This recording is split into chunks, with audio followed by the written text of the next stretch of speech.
as we last left it off, you guys had managed to fight your way across the bridge, get into the labyrinth, and found your way through the maze, utilizing the spirits left behind by Cain, who saw Korgrin as their master.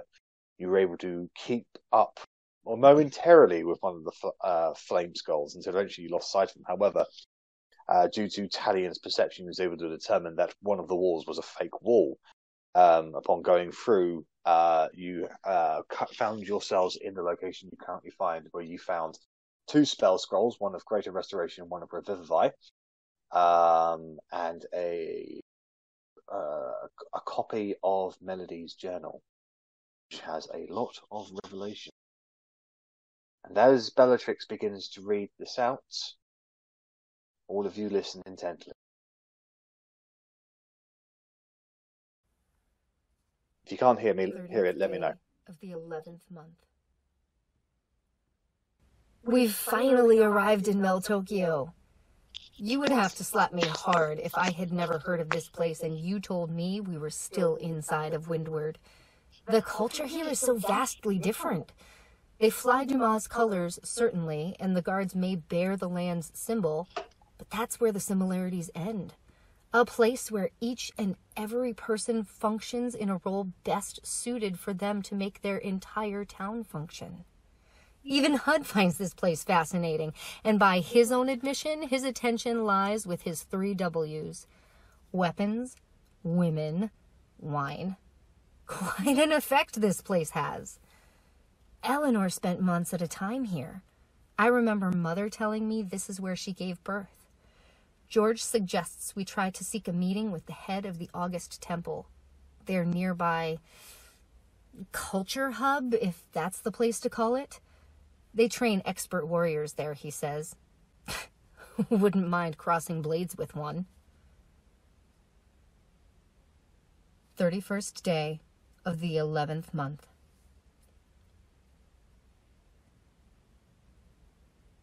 We met with Grandmaster Suam Pati today. The man had such a presence about him, like he was aware of our words before we even said them.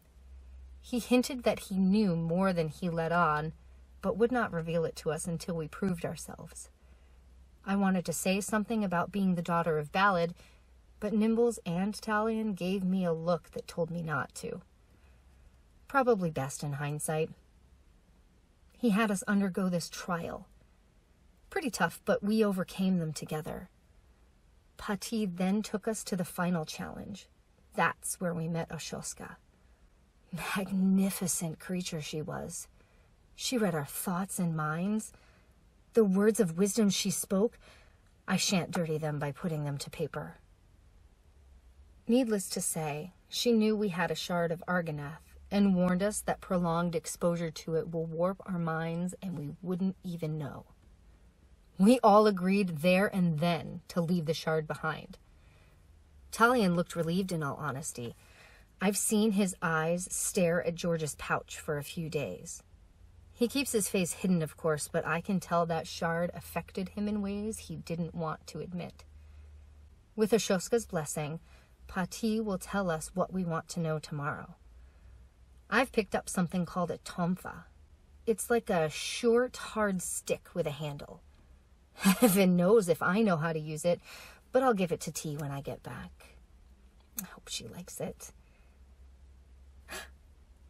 I heard Miriam sneak out of her room.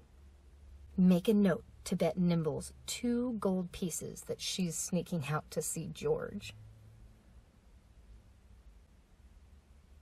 First day of the 12th month. Gonna be a long one. Hope my hand can stand it. Pati did less explaining and more showing today. I can see why. So much to see, nowhere near enough time to explain. They have a dragon beneath the bowels of the temple. A green one. They keep it sedated and use its poison for purification purposes, medicinal value, even as a means to kill insects to keep them from eating crops. Cassandra did display some concern right up until it briefly woke up and tried to bite her head off. She was less keen on it after that. The artifacts they have here are from pre-royal family too. Like thousands of years. Something about some colossuses, primordial beings that were there at the dawn of man. Pati explained, cryptically of course, that Cain was involved somehow. Plenty of elven artifacts here as well, like pure elves. And Miriam nearly wet herself on this one. A teleportation circle that was different from the rest. She said apparently it was connected to one other circle and it needed a specific key. Pati said he knew not where the key was, but he knew of the destination. Galabrimbor, he said, the last elven city in the world, hidden to all those who did not know how to find it. That's not even it. I'm still shaking a little that a secret like that isn't even the biggest. The main item Ashoska guards is simply called the Truth Gate. I won't betray her by writing what it does, but it truly is a wonder of the world from what she spoke. The biggest find for us, however, was Eleanor's gauntlets. Taken from the archives of Jerris Jukai itself after her execution.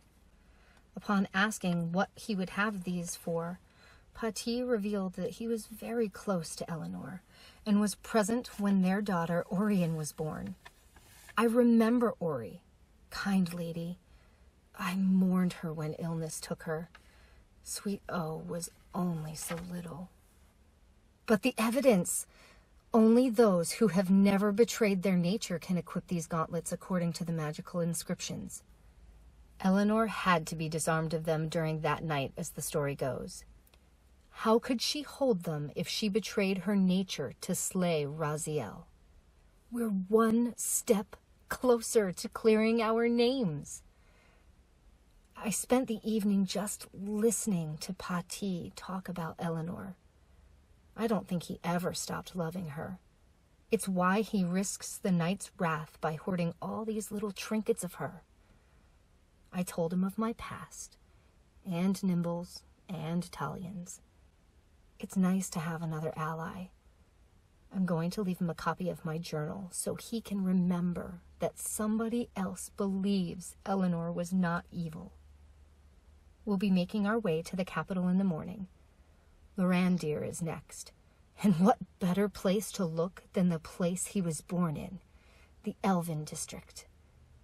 M.L. Fortis. Bella looks up after reading that edition out.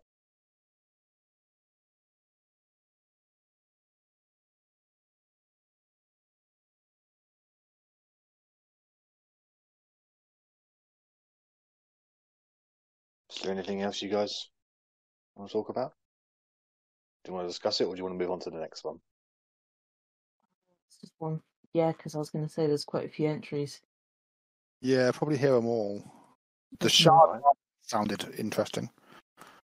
Okay, and so I've been to the Elven district, which is apparently where he was born, which I suppose makes sense. we'll move on to the next one. I'll just mute myself.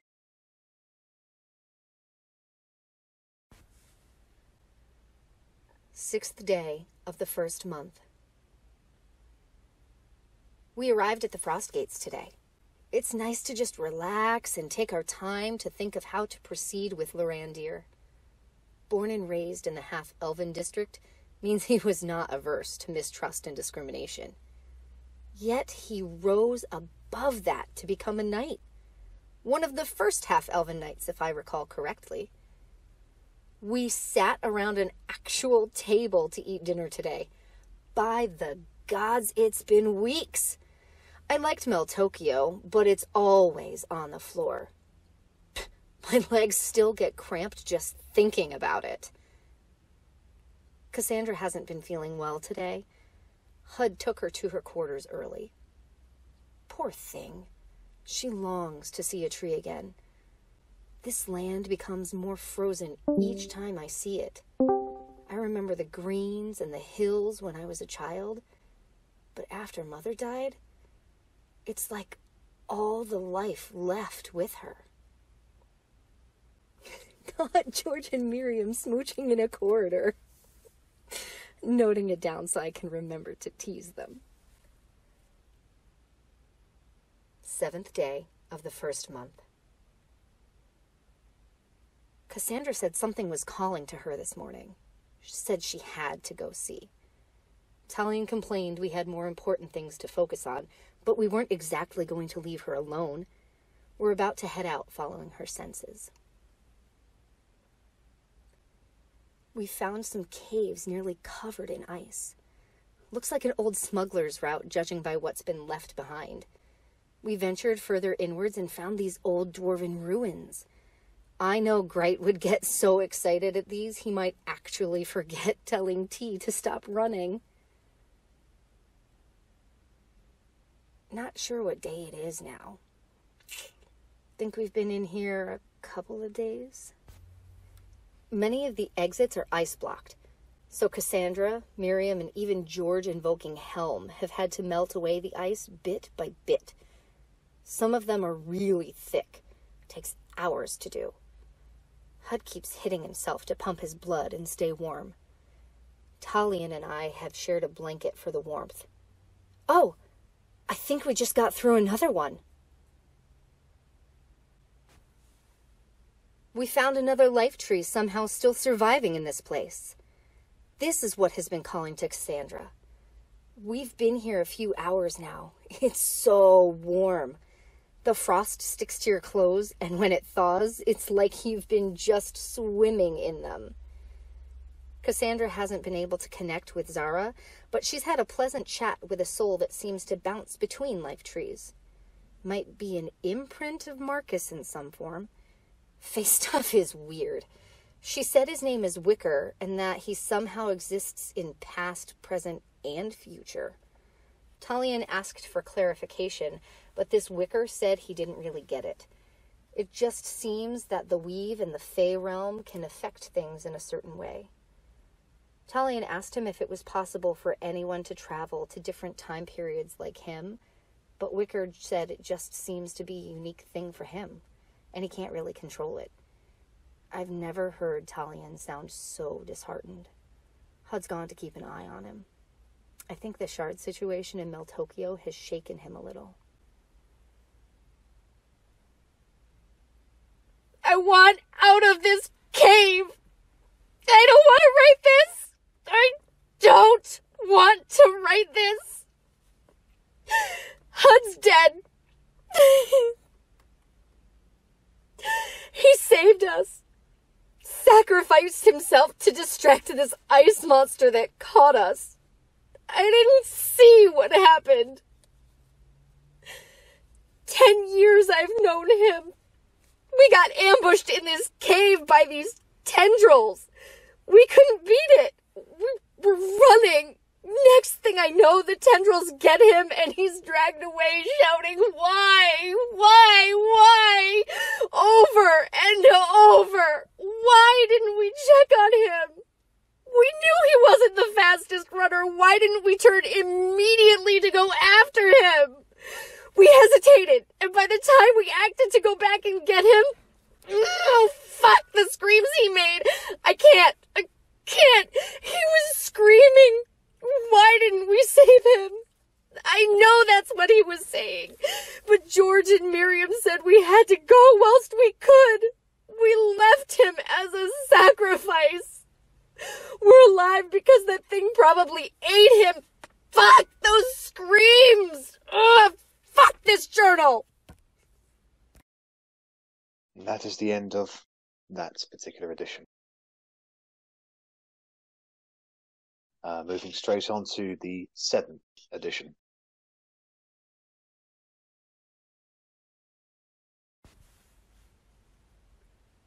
"20th day of the 2nd month. It's been a while since I made an entry. After HUD, I just couldn't get my head in the right place. We've been in Jarrus Jukai for nearly 2 months now. It's so different from what I remember, and so cold. It snows nearly every day, and the mages in the menagerie have had to put up a weather barrier to keep the blizzards at bay. Farmland is frozen over. They rely entirely on the monthly tributes from the outer towns to survive in the lower districts. Except the Skyhold district. I think they have a large supply of stockpiles to keep them going. We've got ourselves caught up in the political turmoil here. Juma died nearly a year ago. Then Melchiah. And then Zaphas disappeared. Now the rest fight amongst themselves for the throne. Brawls in the streets between factions is common. Some streets can be literal war zones at night. By chance, we've met Prince Rahab, 6th in line. He's a decent man, and he has promised to give our investigations his full support if we assist him. Without a king to petition, all of this would be pointless, so we've decided to back him. As a token of his support, he's given us accommodations and food to eat. Rare in a city marred in turmoil. We have a meeting with the half-elf elder tomorrow about Lorandir. Took a while to gain his trust, especially after Nimbles failed to pickpocket him on our first meeting and got put in a stockade for a day. 22nd day of the 2nd month. I haven't felt joy in a while. Lorandir was the founder of the organization known as the Tippers. They have a heavy presence in the city, often stealing from the rich and giving to the poor. When we met Marius, he told us about the Silver Ghost, an urban legend of the common folk. The Silver Ghost would hunt those who were wicked and evil, kill them, and steal everything that would suddenly appear on the doorsteps of those in need by the next morning. He apparently killed over 100 nobles, murderers, rapists, necromancers, you name it. Eventually, he was caught and executed. However, Marius told us that Lorandir was the Silver Ghost, and was actually conscripted into the Knights. From there, we all knew his legend just got better. He gave us a map to a secret location near the menagerie. Said it was where Lorandir hid his greatest secrets.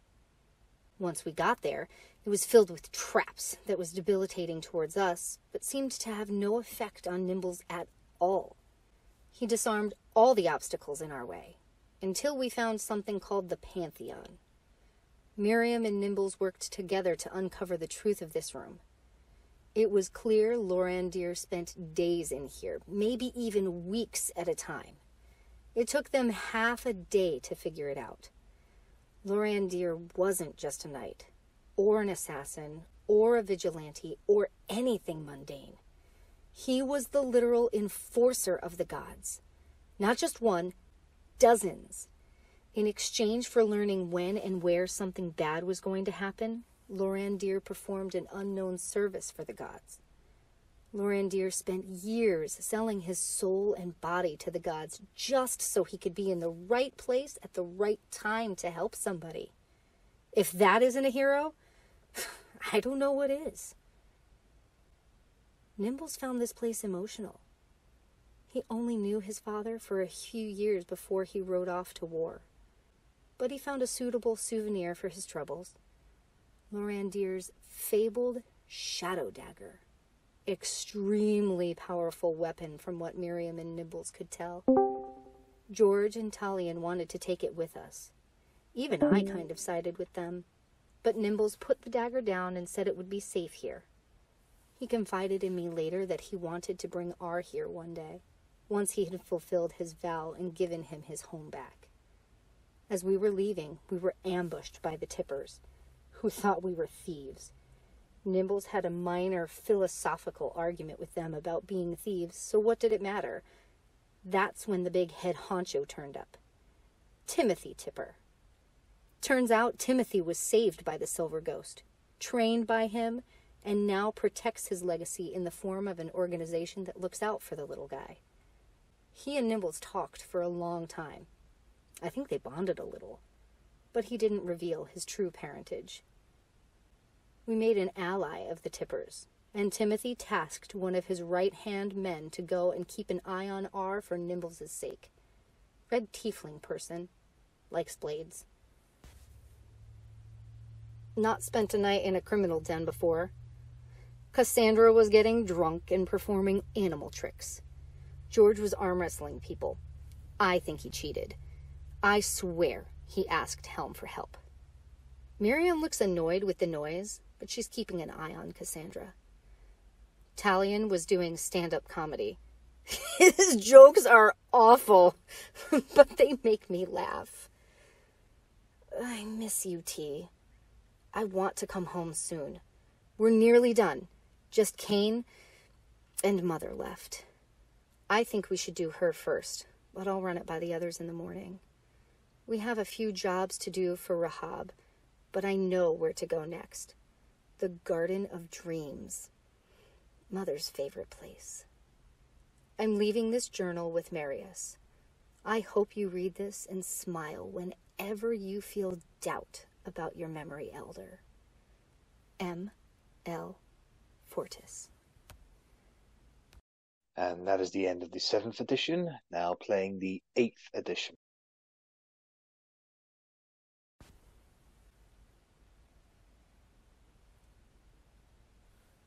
Fourteenth day of the 3rd month.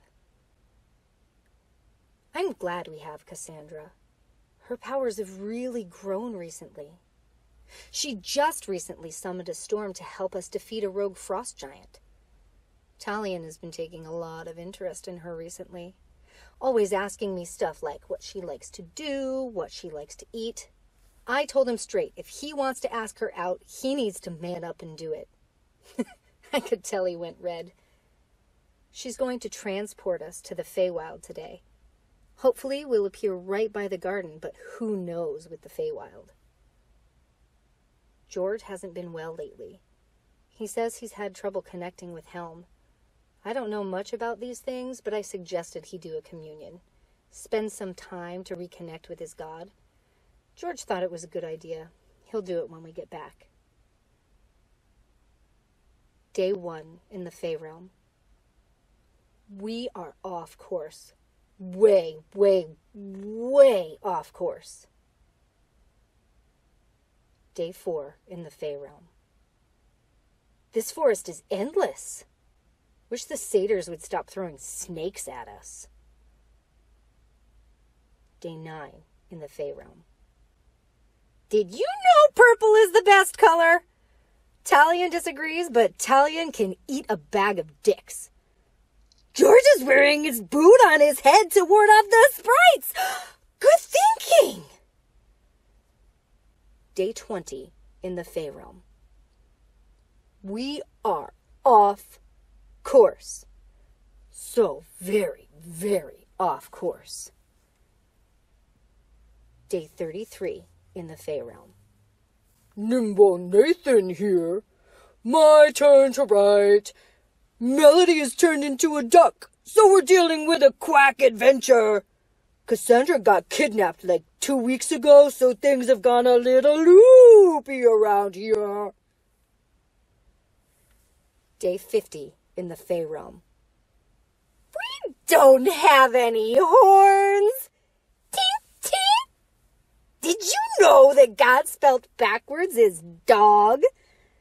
I think Miriam has been reading Mother's book the entire time instead of casting spells. It all makes sense now. Day 51 in the Fey Realm.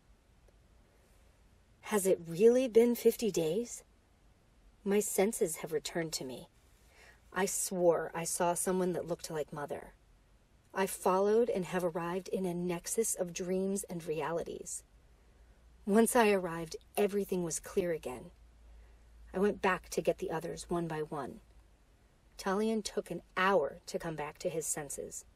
Kept on babbling about eyes. So this is it.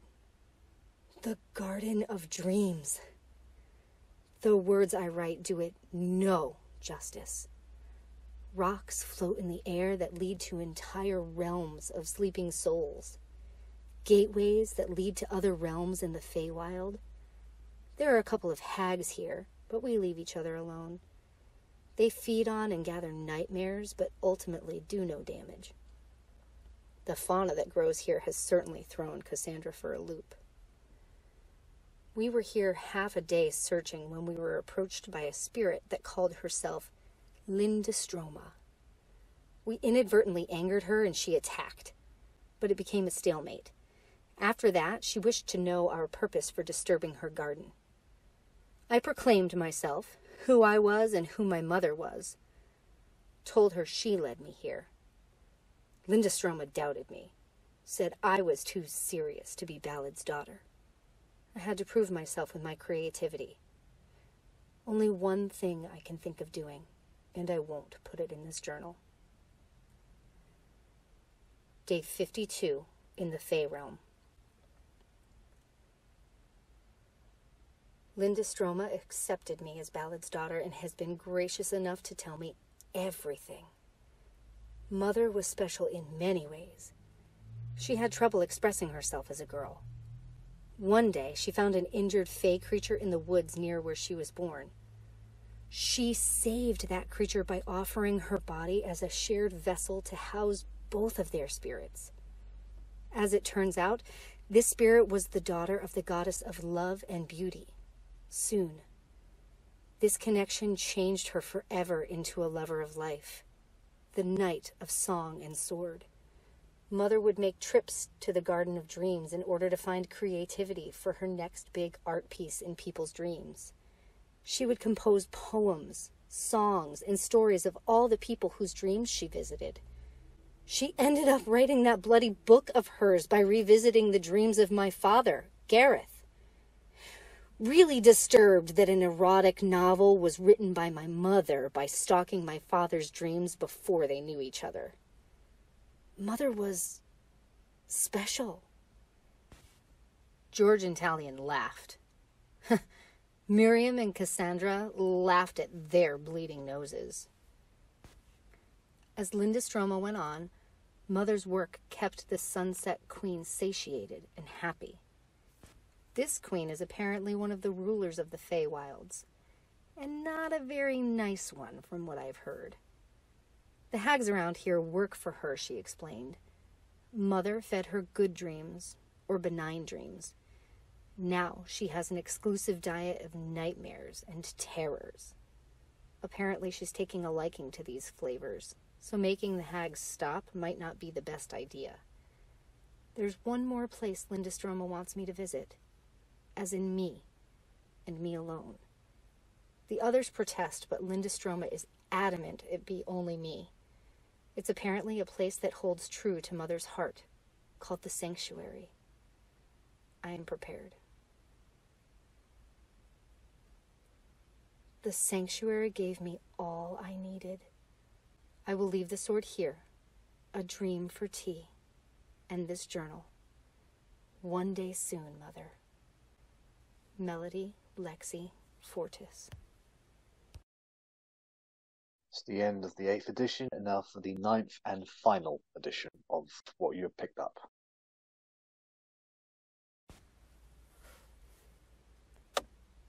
"16th day of the 3rd month.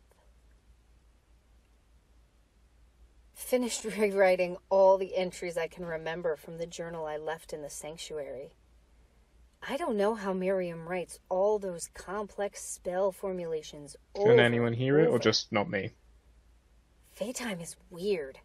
100%. I can hear Only it fine. 5 hours passed here, Is but it we an spent issue, over Korgrin? 50 You days can't hear it. there.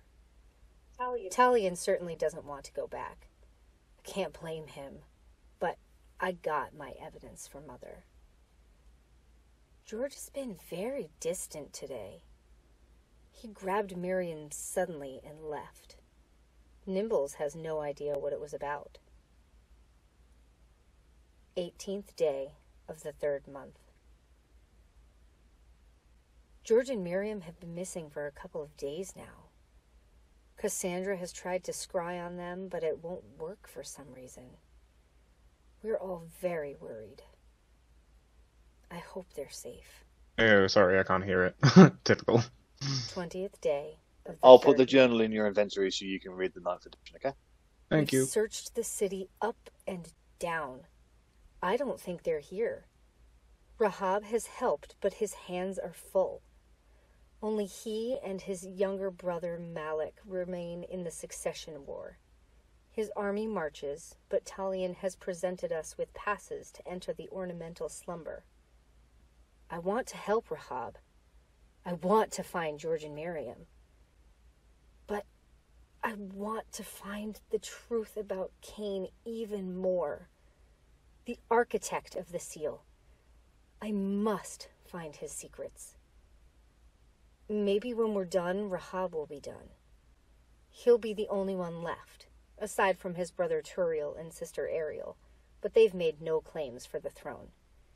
The end is in sight. Nimbles and I can finally bring R and T to their true home soon. We'll leave for the slumber in the morning. 22nd day of the 3rd month. So, the slumber wasn't as revealing as I had thought. But there is an entrance to the Underdark here. The priest Nimbles questioned told us that Cain made annual visits to the Underdark, but was ordered by the crown to forget about it. We've come down here and, well, it's certainly dangerous. But with Cassandra on our side, we're safe. Plenty of monsters slow our progress. 23rd day of the 3rd month. We found a place called Arrabella, Drow City. Very unwelcoming to strangers. At first we were defensive, but we've spoken to their matron Ulara, and she has told me she was unwilling to address Talion and Nimbles due to them being male. Some chilling tales. We've seen mosaics, murals, and other signs down here of a beast of cosmic calamity known as the Tarrasque. The art pieces suggest that it was the creature that destroyed the colossuses we learned about in Meltokio. A frightful premise to consider. I remember Mother telling me of the Tarrasque when I was little, but she would reassure me that I would never have to worry about it. Well, Ulara assures me that the Tarrasque is real, and it slumbers deeper into the Underdark. It was the duty of her clan to ensure that it stayed slumbered. Otherwise, well, the whole world would be devoured. This is the best part, however. She said a dwarf of the surface used to come to it and place all manners of magical enchantments to keep it contained, utilizing his staff to focus that energy. I know that's the fabled Staff of Cain, an item so steeped in magical power that even gods desire it. Talion, Nimbles, Cassandra, and I have decided to venture deeper to find these enchantments for ourselves. 24th day of the 3rd month. It was incredible. The most frightening experience of my life. We could literally see the Tarrasque. True, it was hundreds of feet below us, but to still see it? This journey has finally reached its conclusion. The staff was there, fixed on a plateau, still enforcing the same enchantments he placed decades ago. From studying it, I miss Miriam. From studying it, it appears that it stores and amplifies only the highest forms of energy. When we figured that out, we met him. Cain himself. Cain, or at least part of his spirit, was infused into the staff in order to maintain the enchantments indefinitely. He explained that each time he came down here, he performed his highest level of magic to place another spell on the area. The kind of magic that takes you months to recover from, he said. I, of course, tried to get answers from him about that night, but he stopped me. He said he has no wish to know of his fate or anything that has happened since his last visit, which was just prior to him riding out to war with Argoneth. He explained that any information given to him could change his spirit. He was Cain in every sense of the word. But if he was given information beyond his current duty, then he may feel the need to act on that information and forsake his task of maintaining the enchantments. His wisdom was infallible. I know if a past me had to guard something and I was told I died a traitor, I would want to figure out how and why it came to that. But this is our strongest evidence yet. Any detractors could come down here and talk with the man to see he is anything but evil. He is a true protector. When we return to the surface, we'll meet with what should be King Rahab. We'll present this information, and our names and homes will be restored. I can only hope that... The journal seems to trail off with a scribbly line, as if someone was in the middle of the writing and then immediately dropped the journal where it lay.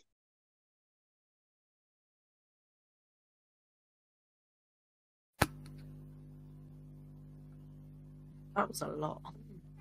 Yeah, that was so much information. Well, shit. Yeah, indeed. Alien, tell us a joke. What has two legs and bleeds a lot? You were Rennas? Half a cat? Jesus, Talion. Fucking hell. I'm sorry, I was put on the spot. What am I supposed to do? Yeah, they were right. You Your went jokes with are terrible. Rennas. You all. I forgot about. It's been a while since I've seen one of those journals. She used to carry those around with her everywhere. Huh. And do you happen to know where Brandir's little secret thing near the? Yes, I know where it is. Yes, I may wish to visit there. If you would I'm be taking me sure, of course. out of this place, of course. I would tell you a little more in depth of what you'd find, but I think part of it is figuring out for yourself. You might come to a different conclusion than we came to. I mean, Nimbles, he was pretty clued on about the whole thing. And I don't want to take that away from you. It was an experience for him. It should be an experience for you. Understood. But matters at hand first. But it's nice to know that I can visit there in the future. Of course. So, looks like we've got our little rule set for when we want to speak to Cain, if we want to speak to him at all. Can't really tell him anything about, His future. Yes. Mm. Yes. Mm. By his own request, of course. You could kind act of on ending the curse and see what he thinks of that. It was him that placed it. He should have a say on whether it gets ended. Oh, absolutely. I was going to even ask permission first before I did it. It was him, after all, that set the curse, so there must be some kind of purpose behind it. Whether she is, at the end of the day, still trustworthy, or she's just that good at deceiving people, don't know. Still trustworthy does suggest that at some point in the past she was trustworthy, which I'm doubting. But, well, we want to rest up for a bit? Press on Well, after I that? would say this would be part of the short rest. It took a good half an hour to go through that journal there, so. Yeah, that's Okay. I will spend Some hit points. dice. So, Talion, what was in the box? Mm. What? Well, that one there, he points to the one he's opened up. Yes, the one you just opened. Oh, well, potion of superior healing. Let me load up. There's a few various trinkets. Few wooden animals. Melody carved these. Got a unicorn, a dog, a horse, a bird. some inks and quills and papers. There's a statue of Miliki. She's the goddess of forests. Cassandra was a fan of her. Some rough hide gloves here. I think they belong to Nathan. Here we go. Picks up a pin. That looks like it has the sigil of King Razia.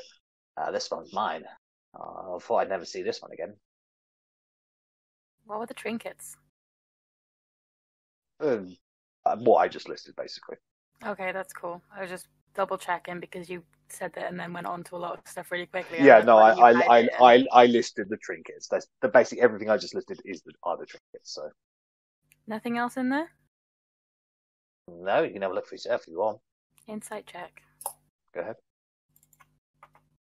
Yeah, of course, Verity. Let me put the generals and basically everybody's. Thank you. I want to go over and pick up the carvings and look at them.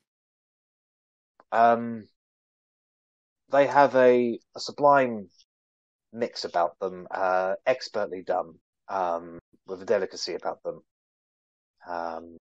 Italian says, Melody made those.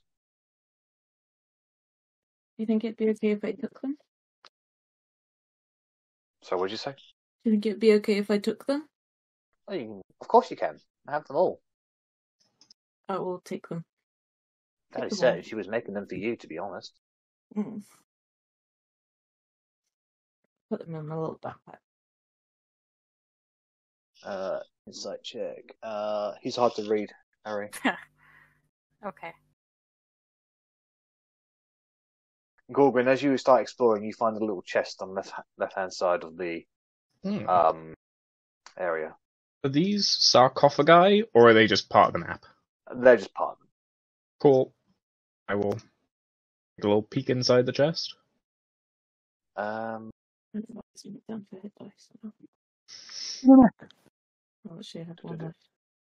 So, having a look inside, you see a small little black bag, no bigger than the palm of your hands, at the bottom of the chest.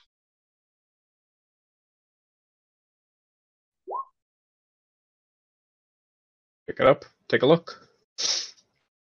No, Verity. He pulled those out of the chest that he opened up. You pick it up. It feels like it's got a single stone in it. Open it. Take a look. There is a small little blue stone in there. It does appear magical in nature. Just go ahead and make a quick Arcana check. Not good at those.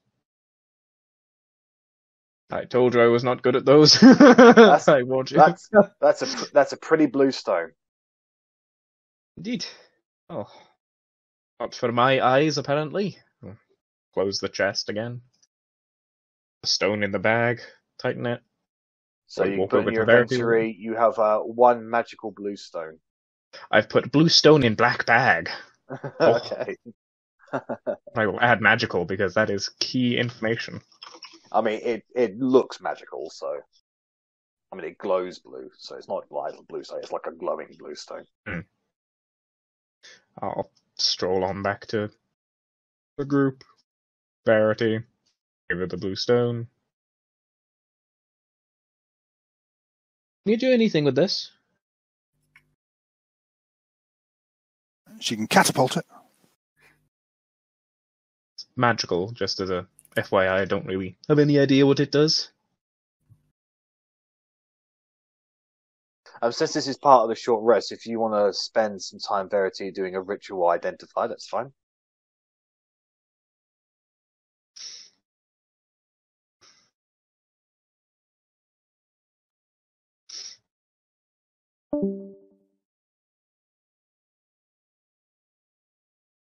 Looks like she's having Discord problems. She's just dropping out. Yeah, she's dropped a couple of times, unfortunately. Hear me now? Yes! Yeah. Oh no! I thought everyone was just ignoring me for a really long time. No! He was directing questions at me, and then he was like, Georgia. "Oh, they can't hear me." Oh no! Cool. But yes, when Korgrin found the shiny magic thing, Verity was up behind him like, Jesus, like a shadow in me. Shadow. No. Do you want to ritual identify Verity? sure thing, chicken wing. Go ahead and roll a d20. Lovely. No explosions today. Go ahead and roll an Arcana check, please. Nice. This is an Ioun stone. Me and Korgrin just start holding hands. It is the Ioun stone. It is the Ioun stone of intellect.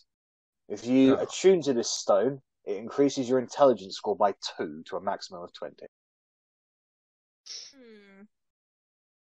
I mean, makes sense. He was a wizard after all. Makes a bit of. It's all about the smart. This would be the Iron Stone he has, and not fucking Constitution one. Yeah, well, I mean, Kane was actually extraordinarily good at bodybuilding. It's the Iron Stone of Strength. He bench pressed Arganeth to death. Oh my god! Imagine that wizard. I've had this poster. I'm all out of spell slots. Time to do this the old-fashioned way. Put them up. Obviously, I'm trying to up my intelligence, but it's going slow. But if anyone who already has a pretty decent intelligence and just wants to up their scores thinks that they could use this, My intelligence sucks, and I'm quite happy with that. Ignorance is bliss, as they say.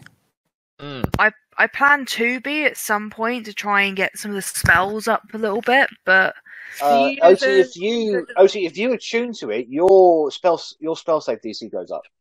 I was gonna say probably be most useful for you then, Otti. And your spell attack modifier. Yeah. Yep. Do you want this rock that makes you smarter? It's literally a smart rock.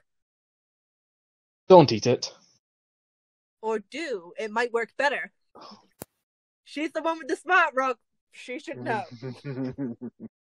Permanently attuned, stuck in your stomach forever. I'm happy if you want it, Otti. I'm happy for you to attune to it over the short rest. I mean, as long as no one else wants it, and Verity's put a lot of effort. She's put a lot of effort into reading these books and stuff, and I ain't done any of that. I know, but I get no real benefit from it. Like, all my magic comes from how charming I am and how much people love me. Yeah. At least she's sounds honest. like you actually have to be smart for your spells, so this probably help you. Please feel free to take it. If anyone else isn't gonna find it useful. As long as I can walk away from this little endeavour with a little memento of Kane in some shape or form, that's fine with me. I pick up some of the dirt and hand it to Korgrin. Not that. Well, I don't know. Obviously, Something that was his. You guys obviously have just learned a lot, so you guys let me know when you want to continue on and finish your short rest. Just okay. Well, I'm gonna full health, so. keep taking a wee look around. Because does this room give off any kind of importance, or? Well, yeah. There's a huge glowing green thing on the floor in this room, but it seems benign at best. Avoid that then, and I'll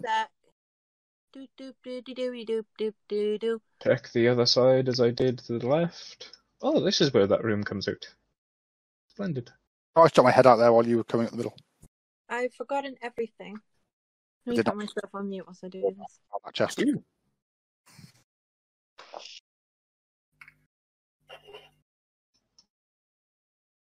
I'm on sentry duty to make sure none any more of these skulls come out from over here. They're friends now. So Korgrin, you do you open the chest?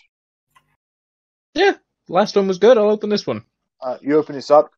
Inside is a pair of golden spectacles, but the lenses are they're crystal in nature. Probably also magical. It would appear so. Mm. Would you like to make a quick Arcana check? I Hey, certainly Korgrin, what you can got try. there? Oh, these are my seeing glasses. Mm-hmm. I'm not magical. They look very stylish. Mm. I walk into the main room wearing them. I like my new glasses. Your identifier is still up, isn't it, Verity? Identify works 1 spell per item. Okay. I was going to double check to see if I had detect magic. I think I have detect magic, and I was going to ritual cast that and then start walking around to get pings of things. You'd get a headache with the amount of ping you get. Okay, but then I'd also know like what kind of magic's being whatever. Yeah. The whole thing Anyway. is magic. Well, Do you want me to identify those glasses? Please, they're probably not very good for my eyes, actually. Do you want to spend another 10 minutes doing another identify? Yes, please. That'll probably give you guys 10 minutes left of the short rest. So no explosions today. Make an Arcana check, please. This is probably not going to be as good. Oh, why is my computer so slow? Oh. I did click You on know, it. you know that these spectacles require attunement. They have a number of charges, and you get the feeling that while wearing them and being attuned, they may have some form of charming effect on somebody. Ooh. We just said magic works on how charming you are, Verity. Maybe you should wear them. Okay, these make people more charming. I'm charming enough. No, it's not that You they should make take them. more people more charming. It's more that they charm people. These charm people. I can do that well enough by myself. Well, There's a- something for the old magical inventory, as it were. Mm-hmm. Okay. Put into So, a bag They full. do require attunement though, so if we're planning on using them, I mean, I don't really think we can really charm the necromancer out of his position of power, do you? I Should give it a mean, go. In general, Rennas would be quite interested in glasses that can charm people. But he doesn't like magic. I don't mind magic items. Magic credit. I have my I had the magic hat for ages, and I still have something that's magical. Would you like to I would you forgot. like to attune to these glasses, Rennas? If nobody else would like them, I would very much like to attune to these glasses. I don't want them. Go ahead. Do my Okay, best. so- I'm gonna walk around and help Korgrin find a memento. I So don't know I'm what- going what to I'll put Okay. something in your inventory, Rennas, okay? Found everything that's worth finding in here, at least. I'm going to try. Well, thank you. I feel like there might be more merit in what's near the Tarask. Like, I feel like that's more kind of the lab area. This is the staging ground, as it were. Why are you intimidating me? I went to hit investigation just for the lulz. It's the amount of sugar she's had. I That's shout to the intimidating enough, mayor, isn't it? Give me your mementos. Just stop giving lint out of my pocket. I'm sorry, okay? I'm sorry. Ah.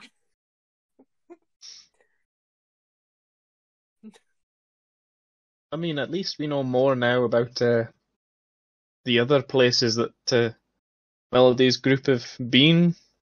Isn't that right, Bella? This is a question that I had whilst listening to the stuff because I was so trying very hard to pay attention. I swear I was. But okay, so it's like Melody's your mum, right, Bella? And then we know that Nimbles is somehow related to Rennas. It's Nimbles, right? Yeah, that's my dad. Nimbles is my dad. Okay. And then she has 3 other people confirmed in her party. Talion, Cassandra, and somebody else? Miriam, but also Nathan. And Nathan George. and George. So that's 5 more George. people. So if we take Talion out of the equation, Nathan was Nimbles. oh, Ah, 4 yes. more people then. Wait, so then He did one of the journals, didn't he? He said it was Nathan Nimbles. It was his nickname, but it was also a pseudonym. We all had our own little words just to sort of protect our identities. so we have Melody, Sure. Talion, George, Cassandra. I just went by Talion. I'm Nobody just knows wondering, who I like, am, so. so there was 5 of them all together, right? Well, there was Melody, there was me, there was Nimbles, there was George, there was Miriam, and there was Hud, and Cassandra. Correct me if I'm There's wrong, 6 wasn't of them. George the other Oathsworn? George is currently an Oathsworn, yes. Aye. He was a cleric?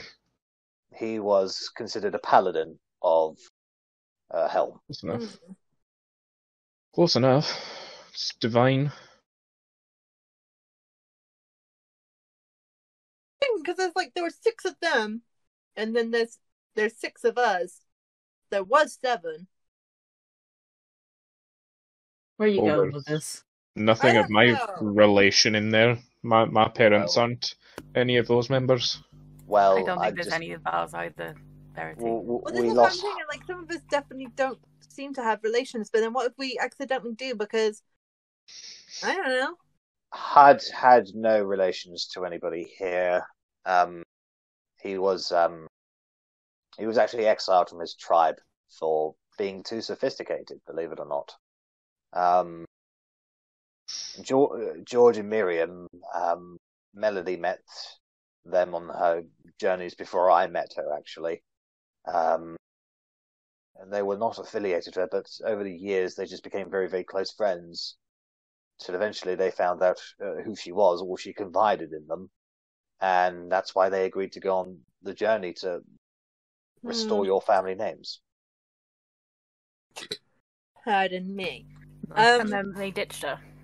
Can I run some sort of history check to see if I've heard any of because for some reason Cassandra sounds familiar, but it might just be because I've read the name so many times in the books. Go ahead and make a history check, of course. I doubt I've heard anything. Cassandra is not a famous person, so there's not really anything in regards to the Cassandra we're discussing. There is nothing of note in history. There have been Cassandras in history that were reasonably famous for some shape or form, but they're not relevant to the person. Just trying to think if I had heard my aunt talk about any of these people, if she'd known any of them or anything like that. No, Bliss was.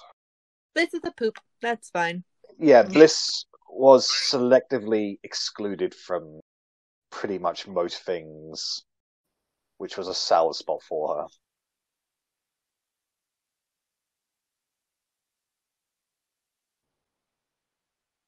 Back to the relationship where I go.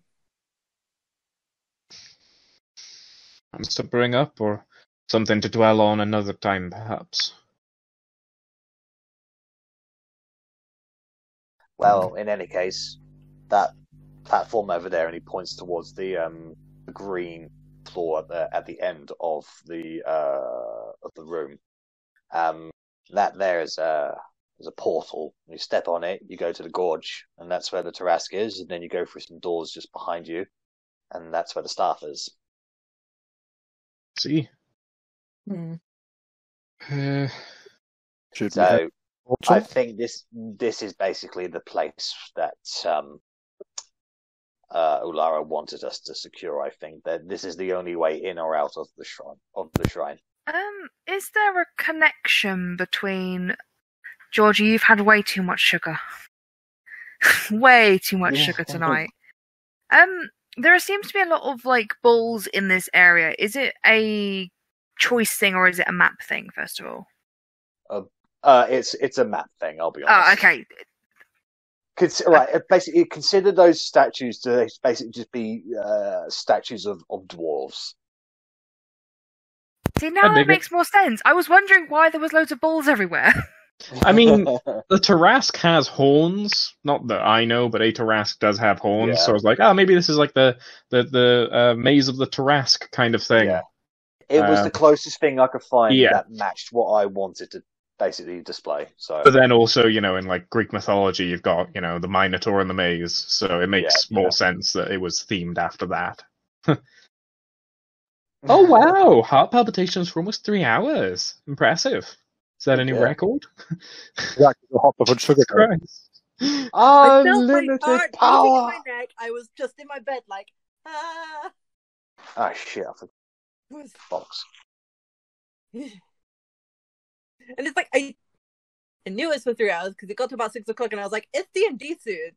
And I'm gonna like chill the fuck out. And like it started from when I got in, and I got in about 3 because that's when I had my food. Then I was just like, this is weird. I'm gonna settle down and watch something. Just didn't stop. Anyway, so at some point, Rennas Talion will come up to you and he says, "These gloves did belong to your dad. You want them? They're not special or anything. They're just a pair of gloves he wore." Yeah, I'll take them. I shall pop them in my pocket. Thank you very much. You can put in your inventory rough hide gloves. I am just going to list. Help me hide better. Questions. Okay. Well, that was his reasoning, actually. Since it was hide, he thought he could hide better with them. You're very similar to him in a lot of ways, you know that, right? Don't know what you mean. He's been a lovely guy. Wow, the silence, Talion. Thanks. And I walk off. Sorry, I didn't hear what you said. I said if I'm very much like him, he must have been a lovely guy. Oh, he was a character. Fair. But Lavandir, out of the tippers. I think he, yeah, he did.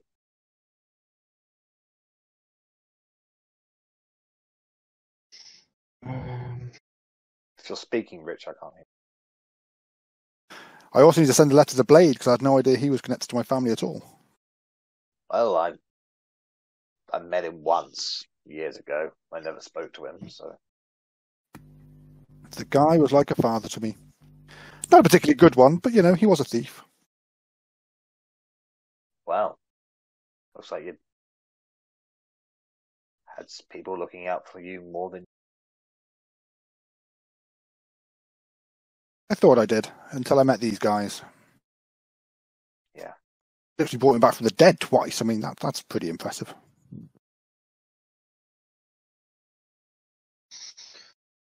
Do you wanna go finish down for a little while? I'll keep watch around here. Roger.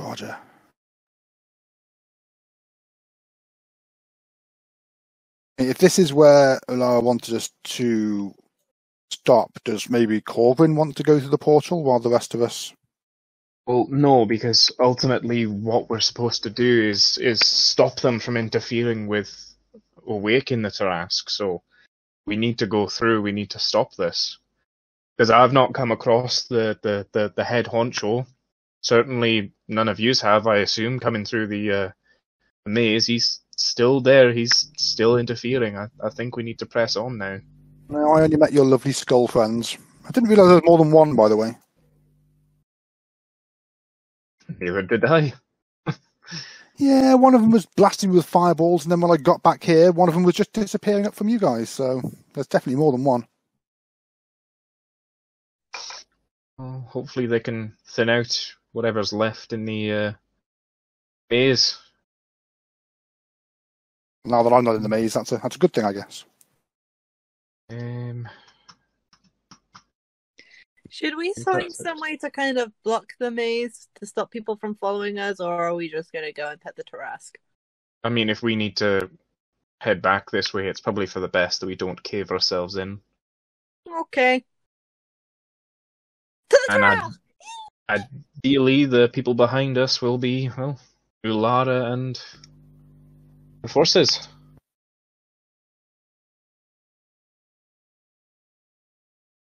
To the portal, then? I'm going to Okay, call him so- Buddy. Mm-hmm. So the party finishes up their rest, brushes themselves off. Eventually they all go into the room with the portal. There's a shimmering green glow about it all, kind of sparkling energy about it. It has something of a low hum about it.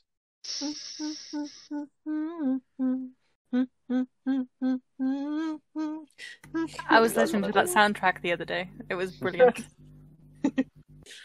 This is Halloween. This is Halloween. As you stare at it, it shimmers briefly. And before you can even react, something appears. It is a blue-skinned humanoid creature with a bald head, bit bulges, and a mouth with several tentacles going down it. Breastplate armor, long collar. And it just appears in the middle.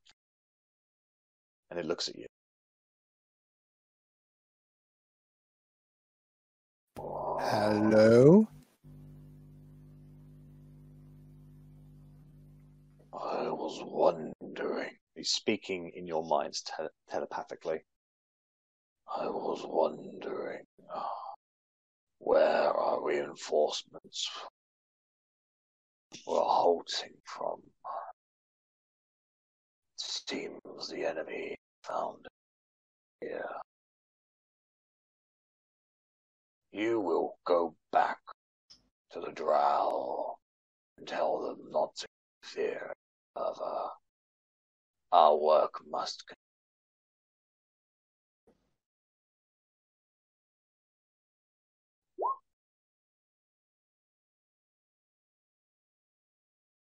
And what work might that be? It is not your concern. It involves a Tarask. I think it's pretty much everybody's concern. Minded. You are cutting out a little bit, just a heads up. Simple-minded fools have no understanding of anything beyond what's in front of them. There are forces at play here that you could not possibly comprehend. Go now. Then why not enlighten us? What forces are at play? Why is the stake so high? I have no need to enlighten you, and my patience grows weary. Go, or I will make you go. And it seems we've nothing left to discuss. So it would seem. Are you trying to bring back the Tarask to fight a bigger threat that's coming? The Tarask is inconsequential. The staff is our desire. Okay. That was my little train of thought. Ruined then? Derailed? How dare you? I really, really badly want to be like, Talion, distract the tentacle creature, make out with him whilst we get past. But I won't. I won't. Like, make out with him, run! Could get Rennas too. He's wearing charm glasses now. I was just thinking that. I mean, I could happily try that, but it's only a DC 13. Yeah, seduce him. Seduce them. Very well. So be it. Can I sense him looking into my mind? He's communicating with you telepathically, so there is a presence of that. I'm just thinking as loud as possible in my head. Seeing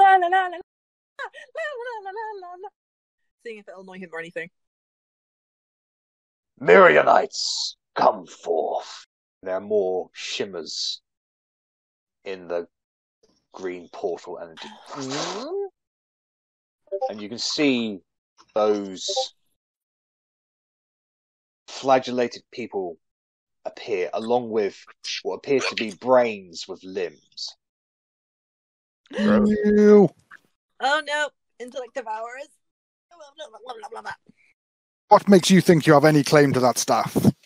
Kill them. And before combat even starts, he immediately clicks his fingers, and he is surrounded with a hemispherical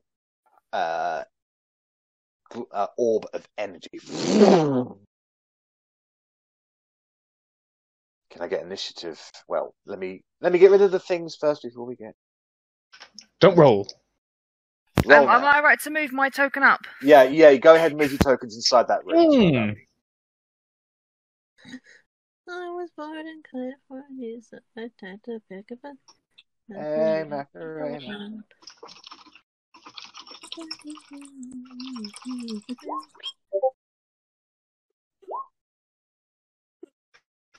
17. Wow, 0.13. That's impressive. What? I thought you The said you fixed dexterity this. tiebreaker. No, that's supposed to be there. Yeah. It means if anyone else rolls a What? 17, if that's her actual dex is I 13. fixed my sheet. If anyone else gets it, if anyone else gets 17, it'll automatically put them in order. I fixed my sheet. Okay. Hey. Okay, I That don't is- like the point. But It yeah. confuses me. It looks bad when only one person uses it. If everyone uses it, it looks okay. But I do actually like it. It does make sense. Motherfucker guess a natural 22, the little shit. Still goes after me. Fucking prick. Oh, I forgot it's not initiative. Damn it. I mean, I rolled 18. Let's put it in.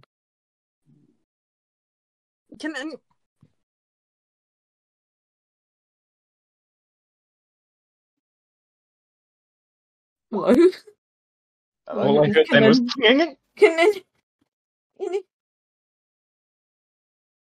Did I have enough time to attune to the whatever the hell I was attuned Yes, to? yes, of course. Alright, so, well, starting off will be Rennas. So Rennas is just like, what the fuck's going on here? And whips his rapier out and stabs the one in front of me. Okay, make an attack roll. That's a miss. Is it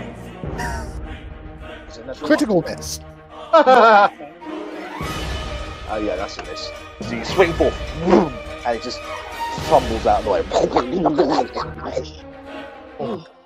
Oh. Anything else you want to do? Oh,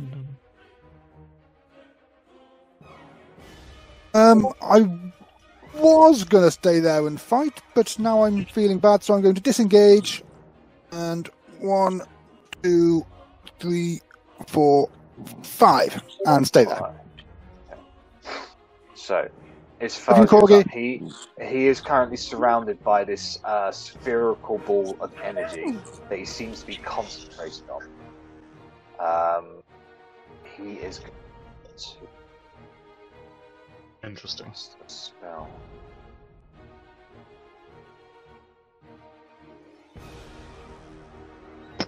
So, he is going to cast.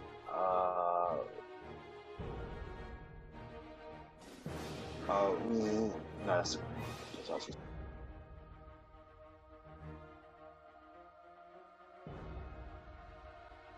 No, he's going to cast a lightning bolt at Korgrin and Talion and Verity. Are you staying down there?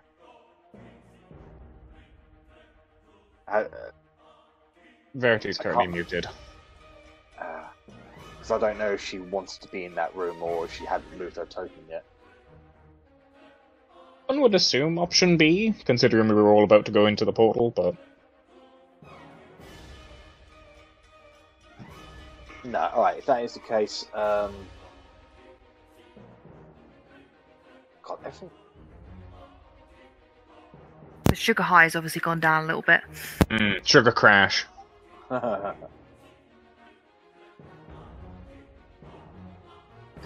he's going to hold his action for now, actually. Yeah, there's not much you can do if... Korgrin, you're up. Is he holding a spell? No, he's Okay. he's holding his tentacle action. Oh. Well, either way, I'm going to shout at him, "You desecrate this place with your filth!" And I will cast Flame Strike centered on him. Okay. That's a 10-foot radius. Can you send me the specifics of the spell, please, on the I chat? can indeed.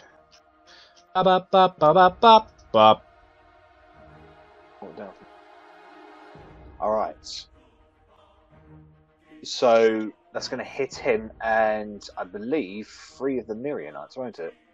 10-foot radius, so it hits All of them. all of that, bar that mind Alright. flare. I'm just going to count. thing. I'm just going to count all of their rolls as the same roll. Okay. Okay. So con save, right? Deck save. So here's the Myrianites. 19 to Success. save, and then the Intellect Devourers.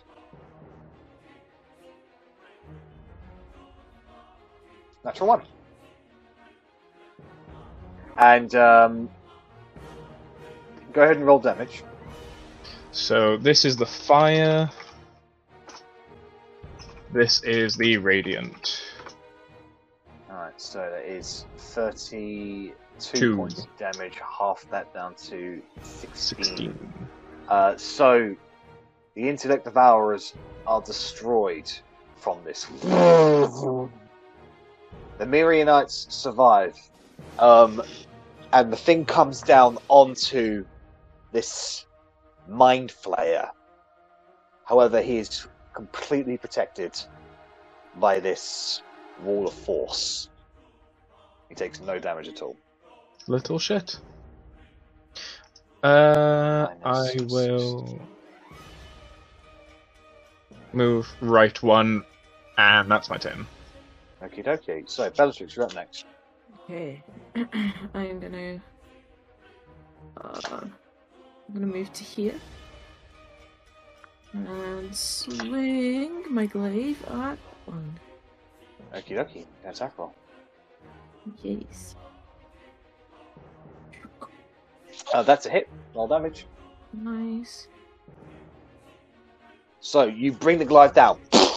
Little bits of blade matter just goes flying everywhere, but it is still alive. Again. That's a hit. And with another swing, you cut the brain in half. It just goes completely limp. Yep. Just goes down. That's what's that. That's my turn. Alright, at the end of your turn, the Mind Flayer is going to take a legendary action. Rude.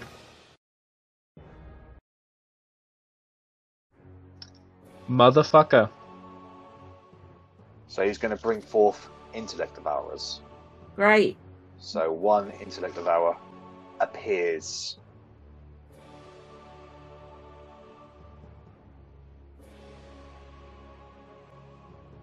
There. Okay, so Otti, you're up. I'm going to go here, and I am going to do Burning Hands.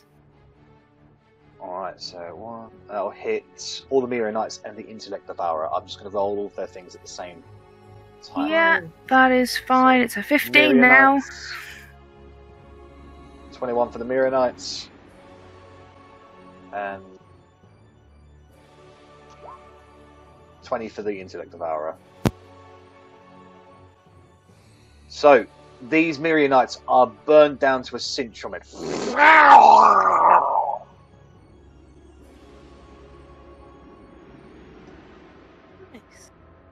However, the Intellect Devourer is maintaining his... it's still alive, it's still functioning. Okay, anything else you want to do, Otti? I'm going to stand the line here. Gonna stay here. Alright. That's it. Arrabella, it's your turn. Okay, I'm gonna take a step back to a measure. Yep, and I'm gonna pierce an arrow through the Intellect Devourer, hopefully to the Mind Flayer. Probably not gonna touch him, but you never know. Sure. So it's an automatic hit, but they gotta, well, if they fail their DC Dex save, which they just have to beat a 13, so it's highly possible that they will. Okay. 6 on the Intellect Devourer. And the Mind Flayer?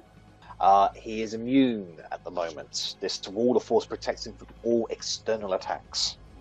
Okay. Motherfucker! Well, I'm gonna roll it, because it's just easier for me to then do the attack from there. Sure. So it's that plus 1d6, because the pierce and arrow. That is a hit. So 5, so that's 11 points of damage against the creature. The arrow goes straight through him and then hits against the wall of force. The arrow itself is destroyed on impact, but the creature itself is damaged from that. Still alive. Yeah. So Arrabella would have realised there that the wall of force can't get through the thing, so she would have just gone for squib against the Intellect Devourer, because I assume it's not a fiend. It is a aberration. Yeah. Get a 13, like in my 13s today. 13 is a hit. 4 And that is piercing damage. exactly what you need to finish it off.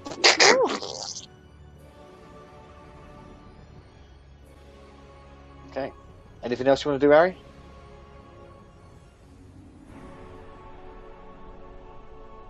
Arri, is there anything else you want to do? Okay. It's Mirian's turn. So, this guy's going to charge forward at you, Korgrin. Oh shit, I forgot to roll battalion. I'm sorry. I always forget to roll battalion. Everybody forgets about Talion. Ugh. So he gets by unnoticed. I'll have him go after the Mirianite.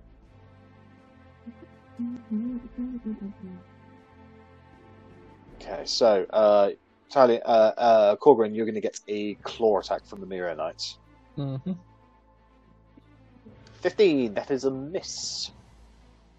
However, that is its turn. So Talion will then he's going to take 2 shots at the Mind Flayer, and they just break off the wall of force. Talion's trying to puzzle this out at the moment, but that is his turn.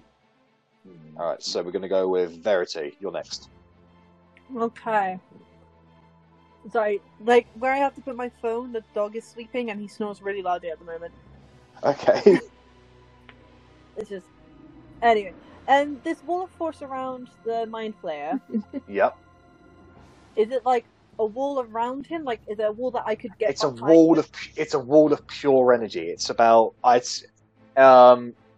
is it close to his let me- body, let- or is it like a barrier? it is around his body. So there's about here and here are empty spaces around him, but the spaces before him is where that wall of force is. Hmm. So if could I actually draw something here, Okay. Because I have that 2 options. that is the level of protection he has right now. Sure. It's not come up on my thing yet. Yeah. And there's just wall behind him. There's nothing else. Yes, that's right. Yeah.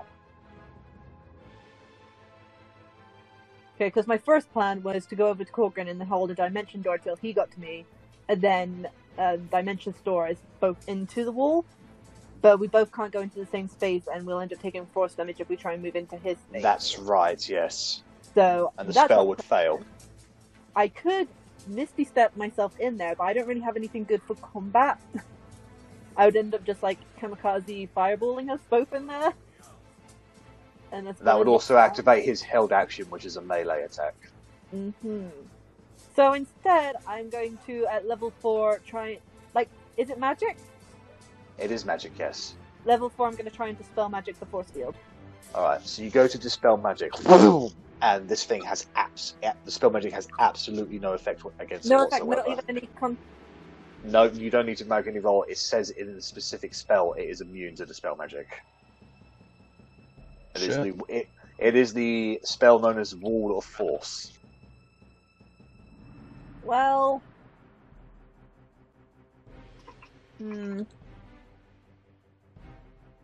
Right, anything else you want to do? Gotta walk a little bit closer. But, like, I'm just, like, walking closer. I'm just like, you know, hand on my chin, just like, right now. Okay.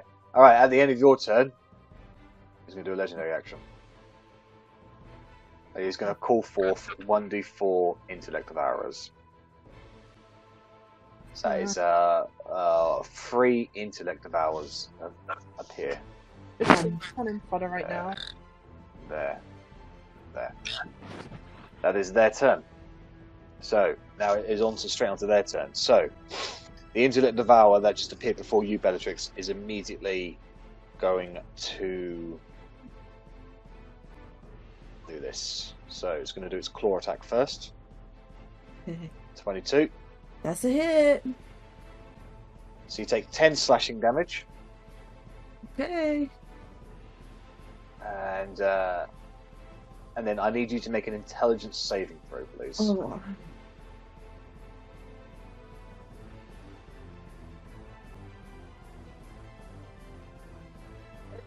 It's better than I thought it was going to be. So you were able, you feel your mind sort of splitting apart, but you shake off the effect, and nothing happens. Alright, so that's that one. This one's coming here, and it's going to do the same against you, Korgrin. 19. Korgrin? No. Alright, and then can you make an intelligence saving throw, please? Mm-hmm. And this is where I get my brain eaten. Yep. Alright, so you take 2d10 psychic damage. So you take 7 points of psychic damage, and your intelligence is reduced by... Fucking hell. 3 ones. 3. Reduced by what? Your intelligence is reduced by 3. I rolled 3 ones. Right.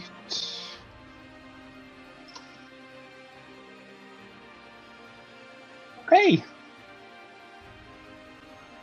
So, just so you know, you can regain intelligence with restoration spells or rests. Alright, this guy is going to charge Are we all towards going to you, die from Otti. stupid? Is this No. how we're going to go? We're all The gonna guy die? that can greater restoration is gonna go, and then everyone else is fucked. So it's 15 to attack you, Otti, with the claws. That's a miss. And then can you make an intelligence saving throw, please? Oh, Crit fail. So you take 15 points of psychic damage, and your intelligence is reduced by 6. So you know those 2 that I just gained? Yes. However, we're going to the top of the round, which is Rennas. Okey-doke. So Rennas is going to put his head round and take a... Oh, I can't even see the one from... he is going to move to there and take a shot at the one by Korgrin. Okay. We go in SS. Yeah, SS Mantibow. Oh, sorry, I'm reading the Devour Intellect wrong. You do not lose your intelligence. It only happens if I hit your intelligence score to 0, and that's when it takes effect. My apologies. So you can restore your intelligence back to original. Anyway, the 17 is a hit. The 17 is a hit, Rennas. You fire off your bow. 44 points of damage. You kill it twice, Good. as it literally splits apart from the arrow. Then I'm going to yell out to the Mind Flayer, only a fucking coward fights from behind a shield. And then I'm going to run behind here and hide, ironically. Okay, make a stealth roll. That is, you successfully beat people's passive perception. It is his turn. He is going to maintain concentration, and he is going to hold an action. Okay, Korgrin, it's your turn. So, with this green semicircle, Yep. is the entire thing a portal? Or is it No, just this is the it's- portal? The way I've kind of written it is that whilst he's occupying it, nothing can go out, but things can come in. Right. Holding the door open, as it were. Yeah, he's basically preventing you from going forward by occupying that space. Okay. I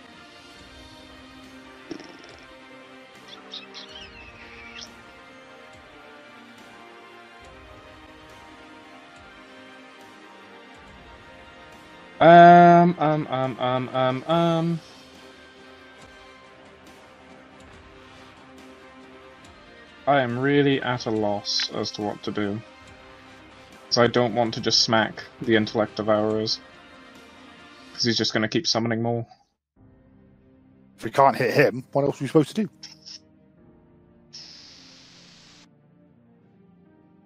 try and get him out, make him drop his concentration. All external attacks against him are doomed to fail. Does the wall cover the top of him? Like Yes, it's over him. It's Yeah. it's a hemispherical thing at the moment.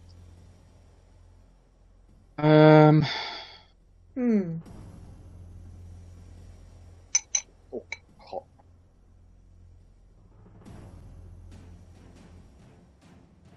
I don't really have much I can do then. So we can get in there, but we can't get our attacks in there.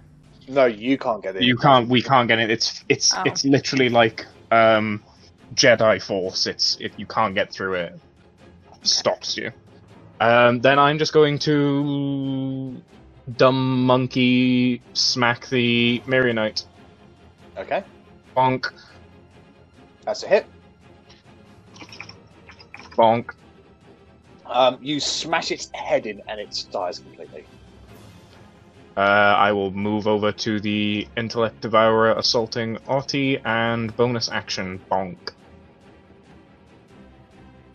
Bonk. That's a hit. Plus 5. So that is 4 plus 5, 9. 9 points of damage. Okay, so you give it a good squish. But it's still standing. That's me. Alright, Talion's turn. Talion is going to take 2 shots at the Intellect Devourer beside you, Korgrin. Hit. And hit. Yep, that will finish off that Intellect Devourer. And that is going to be... Talion's going to move up here. And that's going to be his go.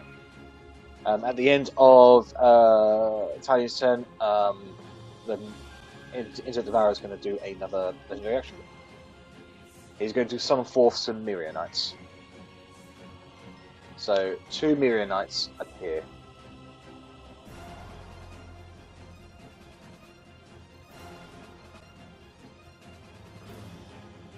On left.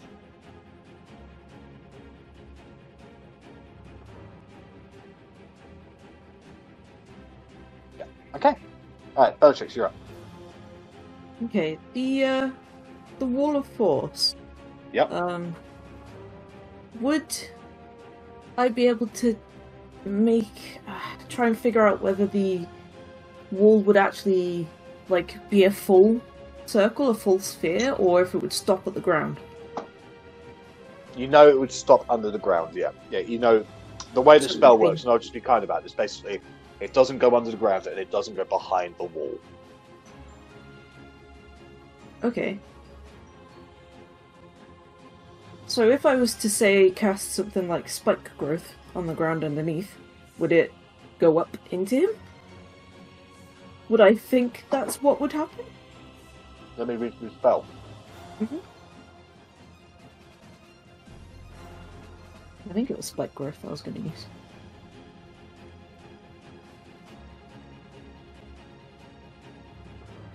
Where is it? Yeah.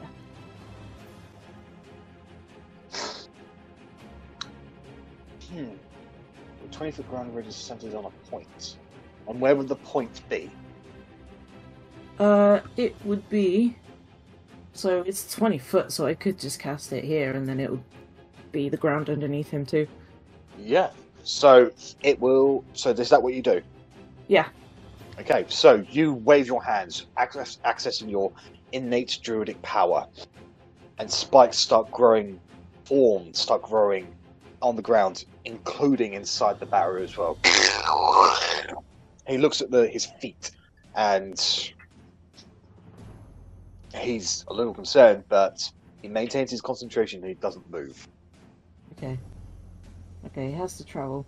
But that was a test, I just wanted to know. Now we know. Okay, so that is Bella's turn. Otti, it's your turn. I am going to move over here with... Can I stand on this guy? On the guy in front of me? Of course. Yeah, of course. Will the token? Yeah. I'm going to hit this guy with HUD, and I'm going to use Green Flame Blade. Mm-hmm. So let me just tick both of those.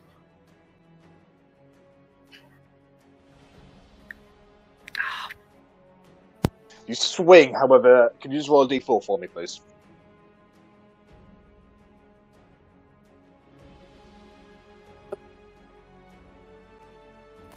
Really? You swing a little bit too hard, and you are just, and it slips out of your hand. HUD lands over here. It's weapon bonded. Oh yes. So then nothing happens.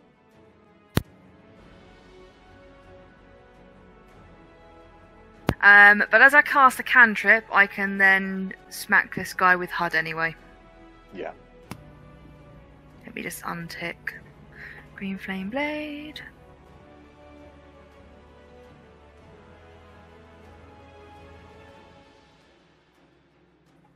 $22. That'll hit. 13. You embed the axe deep into the Mirror Knight, and it squirts out with black, but it's still standing. It looks very hurt, though. I'm just going to glare back at him and growl back at him. At the end of your turn, the Mind Flayer is going to do a legendary action. He is going to summon forth Mirror Knights. He's going to bring forth 3 Mirror Knights.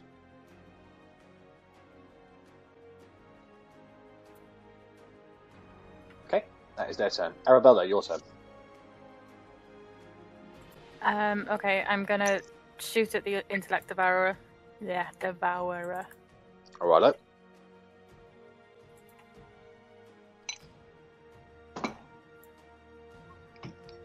That's a hit. Then I'm gonna hold Trigger on the Mirror Knight. Is that the one behind it, or the one behind by Bellatrix? The one behind it. I didn't even No realize worries. there was one next to Bellatrix. That is a hit. Oh shit, I forgot you. That's 7. Oh, you hit that one. Just as it materializes into the ground. It's still alive. And then I will go for the one that is in front of Bellatrix. Okay. That's a hit. 5 piercing. You strike this one square in the chest. It's still alive, however. Okay. Alright. It is their turn. So, this Mirror Knight here is going to take the sacrifice action. As he starts ripping out his own guts. And he falls down to the ground, dead. However, his allies around him have all gained a D12 inspiration. Dude, that's gusting. Alright, so, Otti, you're going to get 1 claw attack. I'm going to add a D12 to that. So that brings it up to 22. That's a little bit of a hit. So it's 4 slashing damage, and can you do a con save, please? Yeah. You resist the paralyzing effects. Korgrin, you're going to get a claw attack. Fair. you get a claw. I'm going to add a D12 to that. Nope. 21. Oh, it's just clawing against your arm at the moment. Okay, Bellatrix, you're going to get a claw attack. Okay. I'm going to add a D12 to that. 10, that's fucked. No, can't do it. Alright, this guy is going straight for Arrabella. You do get your reaction, Bellatrix. If you Yep, want let's to do it. hold him. I'm gonna smash him. Where's my character sheet? Come here, you. Habonk. Hey! That is a hit, so you'll prevent him from getting any further. Get back. That is... You have to... Oh, let me just... Yeah. So, yeah, that is... you don't kill him, but you skewer him onto the spot where he can't move anymore. I mean, that is their turn. Verity, you're up. The damn thing, the Mind Flayer, he has inspiration now, doesn't he? That's right, yes. Fuck. Is it not just other Mivionites that get that? I thought I didn't. No, really... it's allies, it's his Nick. allies. Oh, what a bastard! Okay. Which just completely throws my plan into a loop. I mean, I could try it anyway, on the off chance he gets a natural 1. Yeah. Should I get creative, guys? Fuck it. Should I be Always go for stupid? Be stupid. Yeah. Do it. What are you going to do? I'm gonna go forward till I'm at least 30 feet close to it. Okay. Now, I'm going to ready my level 4 spell as my action. Yep. And so then can I use my bonus action Misty Step? Of course. What do you want Okay. to step into? I'm going to try and step into the force field with him. You misty step, and you appear right beside him.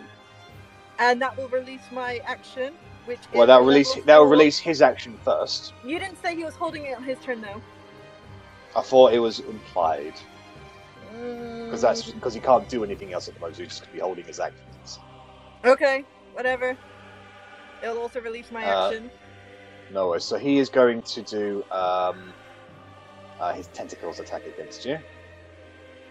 Okay. Natural 20. Oh, Shit. shit. So it is Where could it go? 2d10.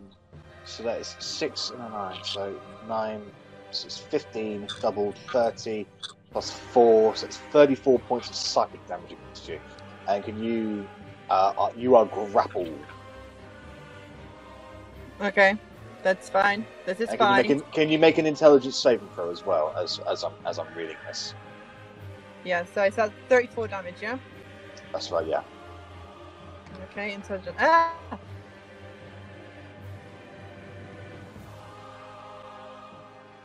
Sorry, my thing is slow. Intelligence saving throw.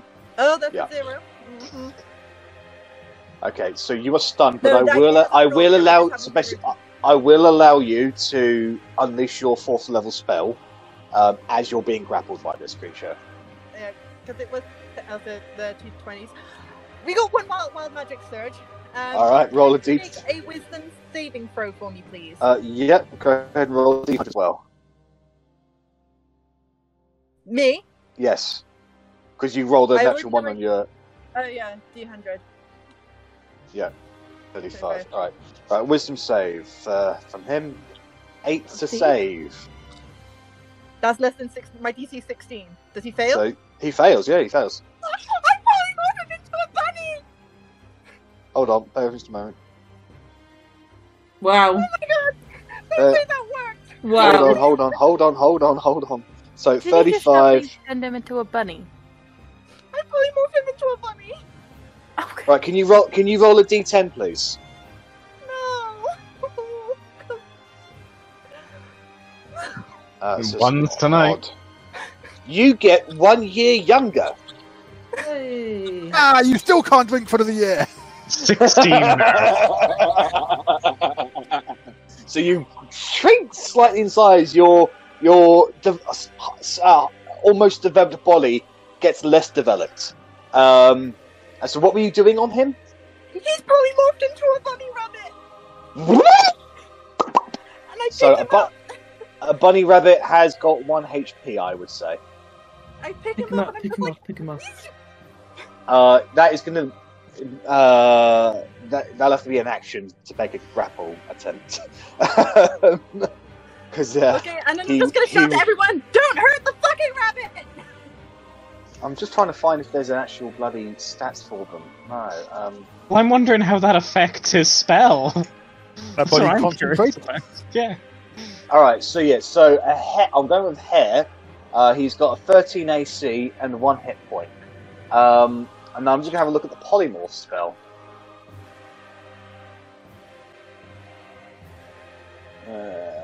It's a DC... my DC 16 wisdom saving throw. Technically, he would maintain his concentration because the polymorph wouldn't break it. It just changes Well into then a new how body. long does the spell last? 10 minutes. 10 minutes. Wall of Force lasts 10 minutes.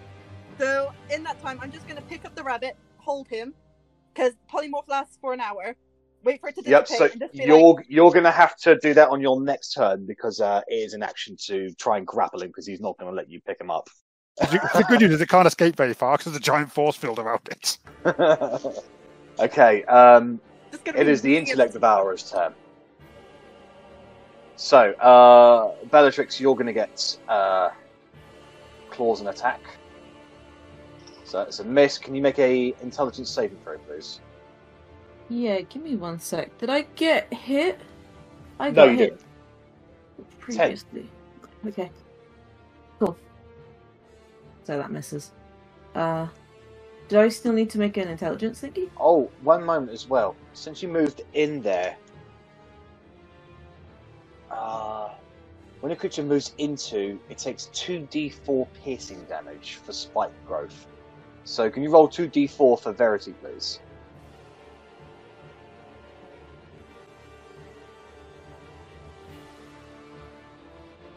So that's 6 points of piercing damage against you, Verity, as you literally misty step onto doors. But I won't let that affect your concentration on this round. Okay, so can I get the intelligence saving throw, please, Bella? Yes.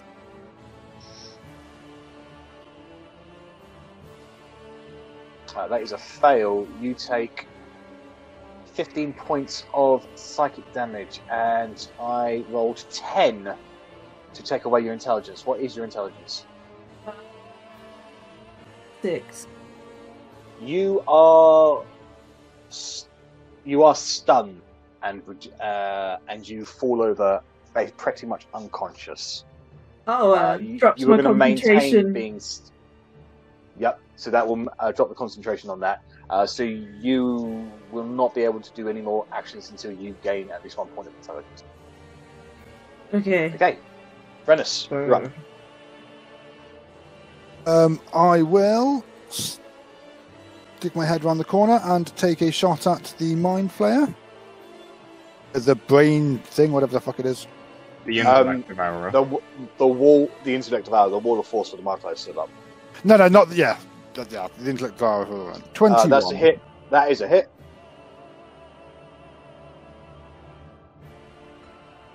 42. 42. Yep, you kill it twice. Once You again, the fell arrow alone, you fuck. goes straight through, and it just collapses on top of Bellatrix's comatose body. And then I just take a step back and hide. So it is Fuzia. So the Mind Flayer's turn. Can he repeat his saving throws, Verity, or is that just something that happens? He's just a bunny now. I He believe. cannot. He is a bunny for an hour unless somebody hurts him, which I am frantically shouting at everyone, don't touch the bunny! We can't if he wants. And he has to stop the bunny so he won't think to hurt himself either. The bunny. He's just angry at me, so he'll probably want to try and bite me, but that's it. Then that's what he's going to do. He's going to make a bite attack against you.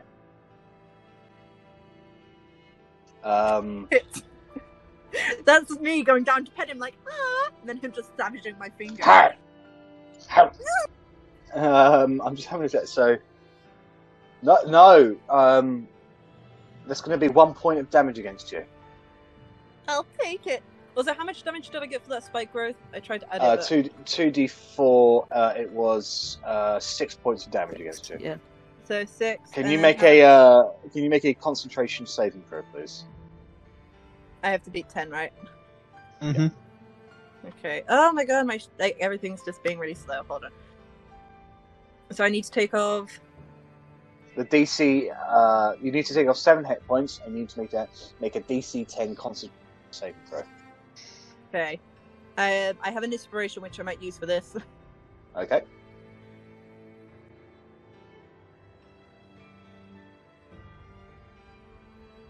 If it would decide to roll anytime soon, that's great. It's very clever. I didn't think this would happen today.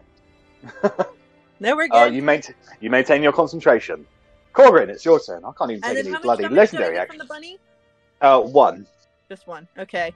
Reading Polymorph, the creature is limited in the actions it can perform by the nature of its new form, and it can't speak, cast spells. If that's the case, then it's not casting a spell, it's just maintaining concentration. That's what I was wondering, because I was reading on that, if it counts as maintaining or casting, so that's fair enough. Yeah. Would it be a little like wild shape? Because we can keep concentration in wild shape. Yeah. If it can't keep summoning more of these things, we can just kill this thing and wait for 10 minutes, then its wall should drop. That's a start. Mhm. Then every single time it takes damage, it needs to make a Constitution saving throw itself. So, but nothing's hurt it yet. So no one's tried to hurt it yet. It's just been turned into a bunny. I've tried to hurt it. Thank you. I flame striked up his ass as a column, and it still worked. Because it was an external attack. You do have. Honestly, you have something that can hurt him. Yeah, I get the feeling that Spirit Guardians and Sacred Flame. Spirit Guardians, not so much, but the second one, because it centers on a point inside the barrier. Well, yes, but also Wall of Force stipulates physically. I wouldn't say Spirit Guardians are physical. But it also resists all magical things as well. Nothing can physically pass through the wall. It is immune to all damage and can't be dispelled by Dispel Magic. There was a Disintegrate spell scroll somewhere in the maze, by the way. Of course there was. Either way, I would What do you like want to do anyway? Some Myrianites. So I was going to Sure. cast a Spiritual Weapon next to me, and I will bonk the one in front of me, and then I will decide who I wish to strike based on that. Okay. There's a 14 hit. That's pretty ropey. That will hit on the Myrianites. Wow. Yeah, they don't have a high. They don't have any armor. They like self-flagellated. Wow, I rolled as low as I possibly could have. And I forgot I had a D12 inspiration for. I didn't, but I wasn't going to remind you. I'll remember it next time. Okay, so that is your bonus action, Korgrin. How's the Myrianite looking after the mighty 7 damage? He's looking hurt, but he's probably got about half of his health left. Then I will move my spiritual weapon to there and strike with my spiritual weapon. So Can't you only do it? You can only do it once, can't you? That was my the Warhammer strike was my attack. So spiritual weapon is the bonus action. Okay, yeah, I follow. Melee spell attacks. That's just a spell attack. 16. That is a hit. 1d8 plus 3. 1d8 plus 3.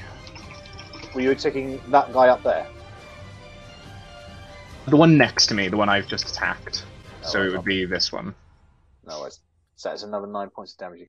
That hurt him, but he's still alive. That's fair enough. That's me. Okay. It's Talion's turn. Talion is going to shoot the Myrianites by Bellatrix and Korgrin. So the one by Korgrin first. That is just a hit. Good to know. 11 piercing damage. That he goes straight for the head of that Myrianite and dusts down to the ground. Then he's going to take another shot at the other one. Shot. 11 is going to be a miss on the other guy. So anyway, Bellatrix, it's your turn.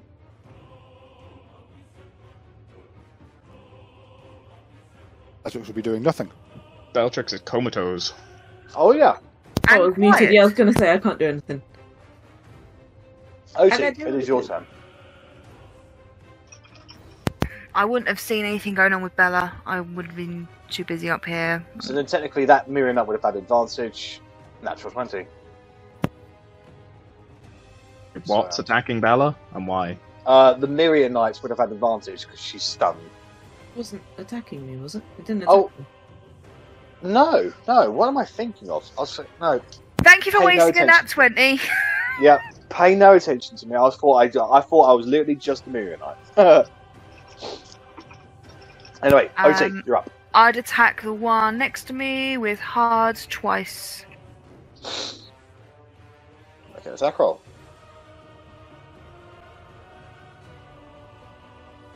That's a hit.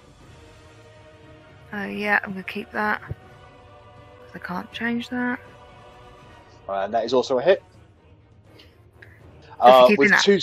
With two swings, you get it into its chest. You bring the axe around, and you bring the axe down and chop off its head.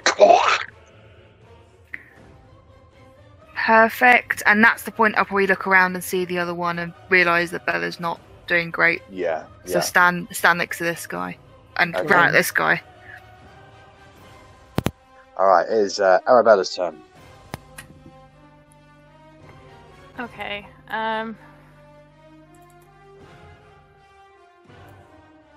Okay. If I do a cantrip, that is... Oh, what has gone on there? That is my turn, isn't it? Like, completely. That's your action, yes. Yeah. Okay. I'll just bow. So I will do one against him and one against him.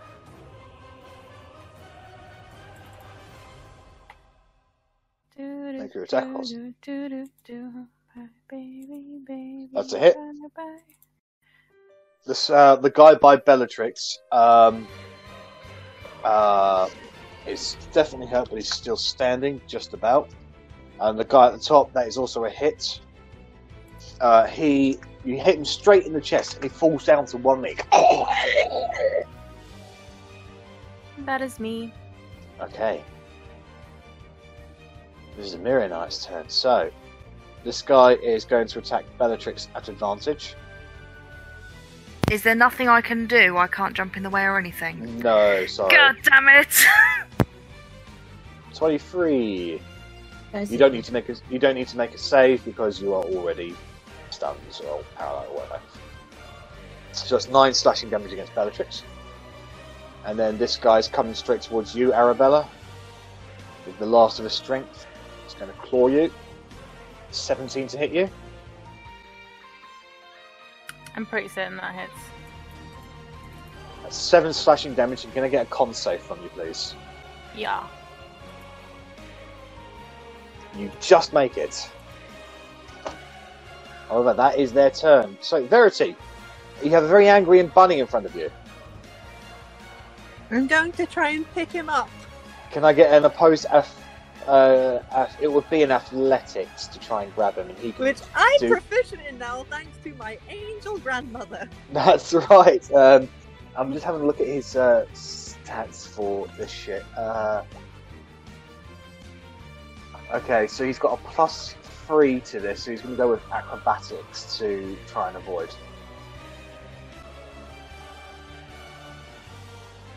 Yeah, but it descends from the heavens, Korgrin. That's what I thought. So, yeah. That's why I was like, I need to read the descriptions to see what it means. Okay. Anyway, D20. Come on, Bunny Cthulhu, come here! No, so you grab, Cthulhu. you pick him up. It is kicking away wildly, but cannot do anything. You have grappled it. So I'm gonna have it like, I'm gonna be holding it like under its armpit, Just a kind of gale. thing, face turned away from it so it can't bite me. And I'm just gonna be Yep. stood here like, guys, when this force field comes down, can we blow this shit up? He's like a cute little white snow bunny as well. He's like very adorable. Okay. So we're going to go straight to Rennas. Okie doke. Rennas is going to chuck his bow on his back and pick his shield back up. And then he's going to slowly, sneaky up on this one and stab him in the back. Okay. Sorry, that shouldn't be an advantage. 14. That's a hit. He only has 1 HP, by the way. So, okay, well, he's definitely dead. You basically just sneak up behind him as he's going for Arrabella, and you basically just grab his neck and just cut it open. Falls down to the ground.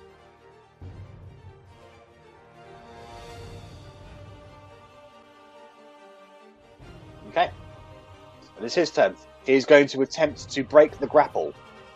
Can I get an athletics or an acrobatics check from... No, it'd be athletics from you, Verity, actually, yeah.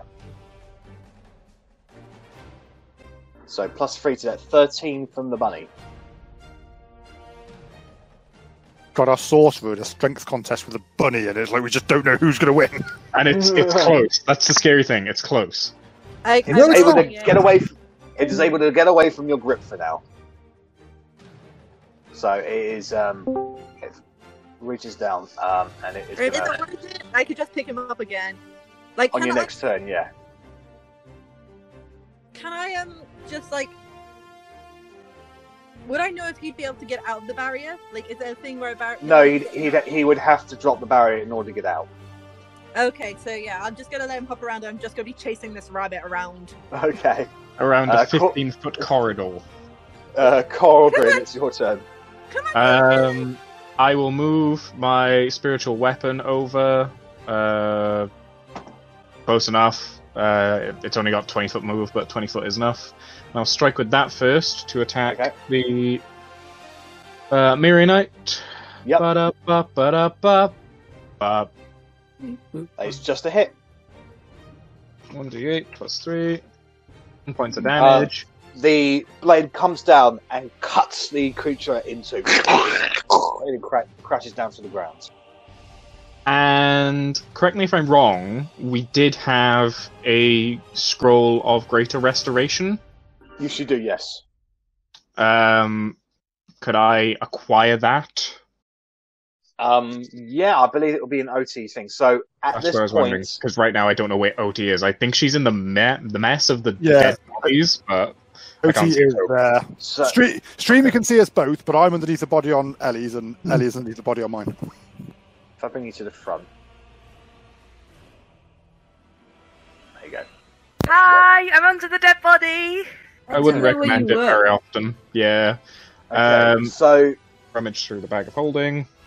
can you cast I can Greater cast. Restoration? Can you Yeah, cast it's Greater a fifth Restoration yet? Yeah, it's 5th level spell. I can Alright, cast so it. then it's going to be no issue for you at all. You read out the scroll and cast Greater Restoration. And that'll Bellatrix, be on Bellatrix. Bellatrix, your intelligence returns to normal. Hello. It's What not happened? worked! I need to read it again! Alright, so I think what do you guys want to prepare, basically? Because there's not much I can do right now. Slaughter the bunny. I will be aiming my bow. Don't you want to hide first and then aim your bow? I mean, he's next to an ally, so yeah. I mean, I suppose I could. I'll wait for 9.5 minutes and then I'll hide. Alright, so I'm just gonna Verity, go what on the Verity, bunny, what's the like, Verity, what is the plan here? You're just going to wait 10 minutes for this guy to for the wall of force to drop, is that right? Yeah. All I'm right, just so gonna, guys, he's gonna be I a bunny until we hurt him. am going to speed this up, and he is going to make 10 minutes. So that's 10. That's going to be It's 100 gonna be me and possible him just like attacks. going to like me trying to pick him up, him trying to get out of my hands. Can you All not right, so dimension what I'm gonna do is I'll do 10 attacks against you, and each attack will be worth 1 minute of time. As he's basically hopping around trying to bite you, basically. Okay. Could we try putting him in the bag of holding, maybe? That's Put him in not. the ball. What about the ball bag of holding? All right, what so happens. Verity. Somebody else So something he about has it, got they're no popping up. he's got no bonuses to this at all. He's going to attack. 1, 2, 10, 19. One So you hit. take a point of damage. Can you make a Constitution saving throw, please? Okay. Fail. DC Everyone, is 10. get your- Okay. Oh wait, I rolled a d10. Hold on, and that's plus 7.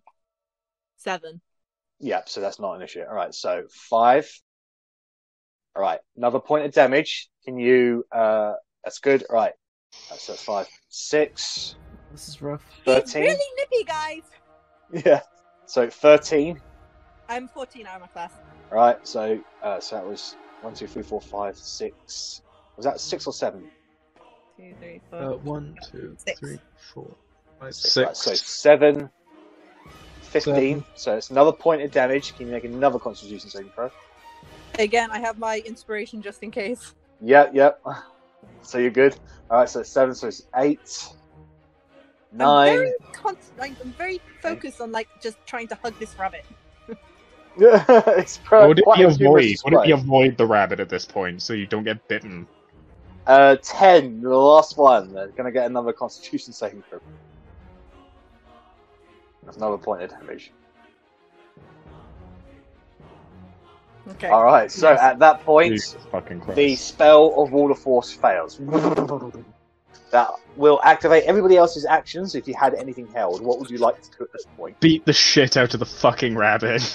Get the fucking rabbit! So Can I? But before everyone fires at it, could I Yeah. be holding him? Oh wait, no, I used my Please. holding. I was going to say, it's Yeah. kind of ropey if you're holding it and we're just all wailing on this rabbit. But then, no, I thought I had another level 4, and I was gonna do blight, but I'm going to basically count this as a surprise round, effectively. So I'm everybody's going going to get to one use- free action against him. The Vorpal sword. Okay, so Once someone else has hit the bunny, so he's no longer the bunny. Yeah, could I... If it's a held action, would I... Oh no, spiritual weapon would have gone by now, it only lasts a minute, Yeah, so it that would, can go. So I will smack it with my hammer. go right ahead. Roll damage, Rennas. You have sneak attack applies. Oh, crit baby! That's me! I thought Roll that was damage. me! Oh no! Roll, Uh, roll damage. Roll damage. Everybody, roll damage. What a fucking shit roll! should I? Do we have anything else to fight, guys? 16 plus 5, I don't know. 21. Don't know. He's literally the last guy. He's literally the We're last here. guy. Here. Yeah. Here. Apparently. In this battle map, yeah. Okay, Oh, so I'm just gonna firebolt him. Oh, why did I click your thing? That's... Bip. all right, so the AC is 13. So I'm fairly certain everybody hits. All right, so I need to do some math now. So if Right, you're doing so- math, mine is a 21, by the way, because of the crit. 21 damage.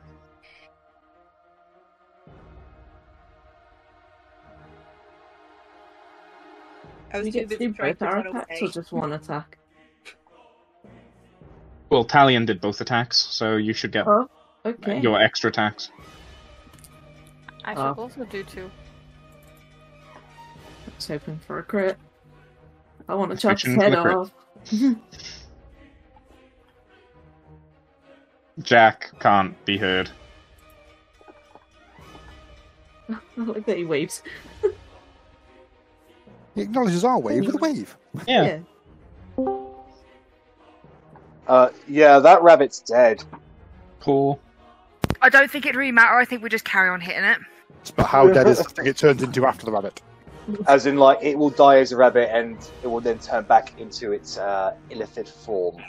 And What then a still be dead. what a fantastic final boss that was, eh? You I was have, Great, Final brave, boss? and glorious party murdering a More rabbit. bitches. you guys can't believe turned that my any final boss great into a battle. rabbit. Yep. I The was fact like, that it was holy white as fuck. well. Monty Python. Jeez.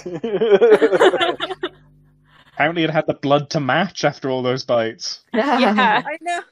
You guys are just gonna turn to see me there, just covered in bunny bites and like the remains of like his tentacle attack, and I'm just gonna be like, "We did it, guys! Yay!" Fucking nearly dead. I mean, I'm still at 33. I'm not too bad. Take a healing potion. Talion is going to say, if they came from that direction, that means they're already at the shrine. We should move. Indeed. Yep. Let's So- go. Portal. Can I loot Hell, what's the on the map? mind player first to see if he's got anything on him? Make an investigation check, and you've beaten Rennas to the punch. Feel good about yourself. Indeed I have. That's what's keen on the mission, not looting corpses. Gah! It's relevant. He could have some special secret weapon or key. I would ask for Moradin's guidance, if I'm allowed Sure, it. go right ahead. I don't matter anyway. Me Super dumb. Tentacle fucking thing. Oh, I can cook this and make calamari. So while this is happening, I'm just doing some spell point conversions. So I'm Yep, no sacrificing problem. 2 second level ones because I got 2 back on my short rest for a level 4 one again. No problem at all. Okay, so you immediately all rush through the portal. Nobody else much? Renna's not going to try it yet? Can I look through the thing? And I also kind of want to chop his head off as a trophy because I'm If sick. I didn't disappear as soon as I went into the portal, then yes, I will have a search of the flayer, seeing that Korgrin sucks. Not that I'm any Can better I at give investigation at all. Ren's advantage? Yeah. Okay. Rennas, Anyone help me? I will aid you. What do your half-elven's eyes see? Exactly 22. the same thing both times. He actually doesn't really carry anything of worth on him. Better to know. He's got a breastplate and that's it. I stab him once more and jump through the pool. Mm-hmm. Okay. So, as you all sit through the pool, it's pretty much instantaneous transportation. You were in this crypt, or this maze at one point, and then all of a sudden, you are now standing on a rocky plateau, and the entire area is different. A greenish energy circulates around you. Vroom, vroom. You can see spiky, very thin mountain rocks shooting up from below you. As you look over the edge of this specific plateau, and you can see a constant swirling motion of what appears to be greenish-like ghosts, souls, constantly in motion. Basically, almost as if they were going like a toilet motion, effectively. And at the very, very bottom of this, you can see a large creature, scaled, spiked, clawed. It breathes very slowly. You feel the vibrations from it all. Its size is impossible to understand, and do you truly understand now just how terrifying a Tarask could be as it sleeps at the bottom of the gorge? Gorgeous. Oh. We'll jump off and try and kill it. No one? Okay. No, do not. Right behind you are two doors in a dwarven made archway, basically. Is that One scene to the taken left, from one to the right. Hercules? Just out of curiosity. Yeah, it was honestly, it was the best thing I could find to describe for a visual representation I of what thought I could so imagine. too. I saw it and I was like, Okay. Yeah, it is from Hercules, yeah. nice. It was the best thing I could find, honestly. I couldn't find anything else. So Talion looks down and says, I thought I'd never see that thing again. Hey, were all these flying souls here last time? Are they there stopping it from waking? Was this part of the They're part- cultists thing to wake him up? They're part of the enchantments. That's good to know, because that was a lot of souls we'd have to kill. I didn't even know how to kill one. Is it good? I mean, kind of It is what it disconcerting. is. All these souls are stopping this. Well, okay, it's less good than I if they were don't trying to wake it up. know. I don't know, but all I know is that they are part of the enchantments. That thing is asleep down there. So there's two. So when you say an archway, it's a single archway, and then it's It's just a single split with a archway, door. and the doors themselves, they're a good 25 feet apart. It's a pretty big thing. Fair enough. Well, came this way for a reason, shall we? Talion says both of those doorways go to the same place. There's no difference. Fair enough. Let's go. Okay. Rennas really wants to drop something off the side, but he'll resist. Do not, or I will push you in. Well, if me dropping something is bad, then pushing me in is surely worse. Well, you would already be awake no at that logic point, there, so Korgrin. might as well. So, as you all immediately step through the door, your eyes immediately adjust to a much lower greenish hue. The air in here is electric, charged with energy that sort of makes it hard to breathe. Going further, you can see that this chamber is roughly 100 feet by 100 feet. The ceiling is about 40 feet high, where you can see a green funnel of energy stretching across it. It originates from the center of the room, where you can see a staff. It is made of obsidian and platinum, with a blue gem supported by a hollow, spiraling globe-like head. The gem is glowing with an omniscient-like power that catches everyone's eye. Before this staff, you see two individuals. One appears to be a ghostly, translucent individual, with a long silver beard and blue eyes. An elderly dwarf who bears a striking similarity to Korgrin. Korgrin, you've seen depictions of your grandfather. Kolga has told you enough of him. This is Cain, knight of knowledge and power, and he appears to have been in conversation with the other individual, who also does not appear to be alive. The second person is female, with a bony structure and sunken skin, which is curled back on her lips, exposing her teeth. She is wearing a black, tattered dress that is torn on her chest. Her rib cages are exposed, and where her organs would be is instead manifestations of energy. It is reminiscent of a deep wound from a blade that never healed. She adorns a black spiked crown similar to tusks of an elephant, and her eyes are blackened with death. This is a lich.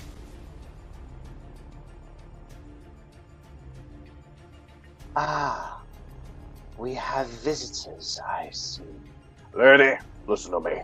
If you continue with this, you will doom everyone. Please reconsider. Silence, spirit. I will control the beast. No offense, but if you're weak enough to turn the lich thumb, then you ain't got half a keg of ale on me, and all I could do was send the damn thing to sleep. Weakness? Is it weak to do this? No! And she yanks the staff out of the ground, immediately ceasing the funnel of power outside of the room. Back in the socket! And he turns towards you guys. You lot! You have to put my staff back in quickly, you have to! He looks at you, Korgrin. Korgrin? Is that you, Korgrin? Aye, What are you... it's me. What are you doing here? Where's your mother? As much as I assume this is a touching reunion, I command you all to step aside. You are barring my way out.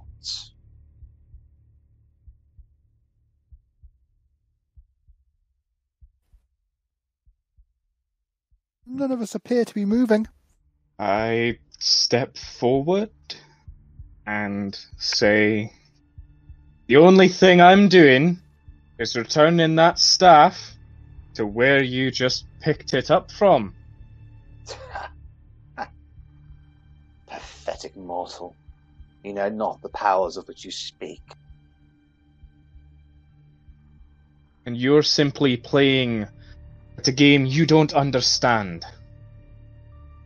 How dare you speak to me about things I understand? You are mortal. You have no concept of anything other than your own miserable lives.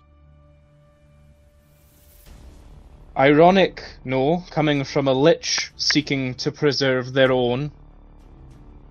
My immortality is a boon granted to me for my power, my divinity. Don't look very divine.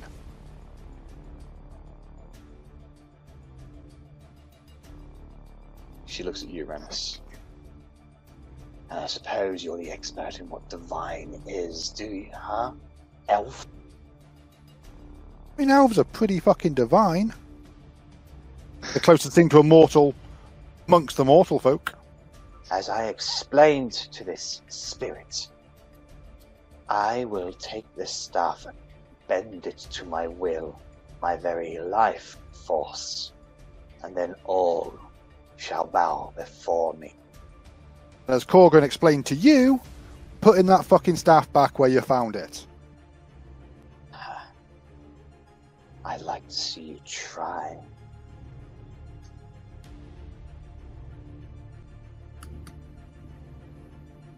Speaking of divine, I would like to try and cast Divine Intervention. Sure. Okay, go right ahead. She's... Let me just have a quick look at this spell. I will. Well, it's the cleric thing, so I will beseech my god to show her what divine truly means.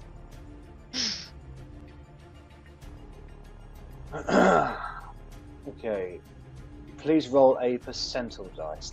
This isn't gonna work, but it'd be fucking great if it did.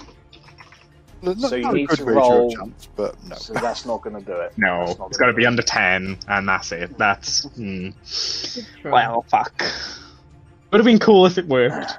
How impressive. You've been abandoned by your gods. And what of you mortals at the back? Dare you stand before me? You see us moving? She's not addressing you, Rennas. Sorry.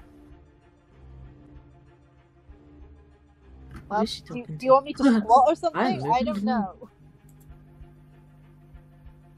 Stand aside. Or Nope. die. Simple. Hell no to the no, no, no. You dare speak a meeting with me in song? What are you? A child? I mean, I'm technically now 16 again, so yes, I am a child. This is what the You universe want to sends. fight up with the gods I made with? They're unicorns, bitch! Let go!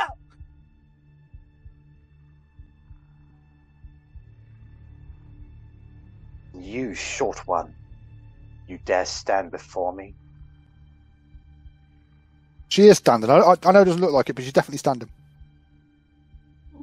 Is she talking to me or Arri? She's dressing at Arri. Arrabella. Okay. I stand before you, and we'll take you down. Put the staff back where it belongs. An impressive statement, more impressive made if it was made by that hulking witch beside the speaky elf. The one with the disgusting hair. Oh, you've done it now. Like, bitch, you Get haven't the got anime it. vein. What'd you say about my hair, bitch? I'll say whatever I damn well please, witch. A witch? I'm not that great at magic. I'm gonna smack those words right out your mouth. I suspect that half-breed orc beside you is smarter than you. Yeah, you're right. She's wonderful. She's very smart. You do yourself no favors, witch. You all hear a clank behind you. Clunk. You turn around. Talion has dropped his bow, and his eyes are widened with fear. It can't be. Miriam? Ah, Talion. I didn't see you skulking back there. You died. You're dead. How are you? Surprised? The shard taught me many things, old friend. But George! But you! Is this about revenge? My concerns are above such mortal desires like revenge now. What happened was simply a step to my ascension. No. The Miriam I knew would have never allowed herself to turn to such a path. Ah, sweet deluded fool. When I stared into that shard, he stared right back at me. The master of madness now has a mistress. Ew. Argonef chose you? All it took was the blood of the one I loved. It took a while to restore myself. Although for obvious reasons I can't do that again. But, fortunately, I found the perfect thing, gestures the staff, to create my phylactery with. Your madness followed you into death! That's quite enough of you. And she waves the staff, and Talion is immediately encased in a sphere of energy that springs into existence around him. He is lifted into the air and pulled over towards Miriam.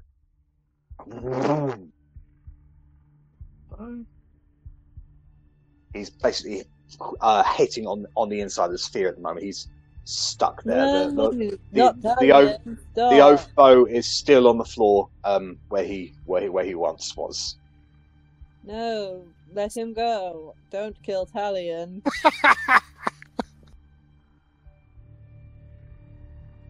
Now, I'm sorry. step aside. All of you.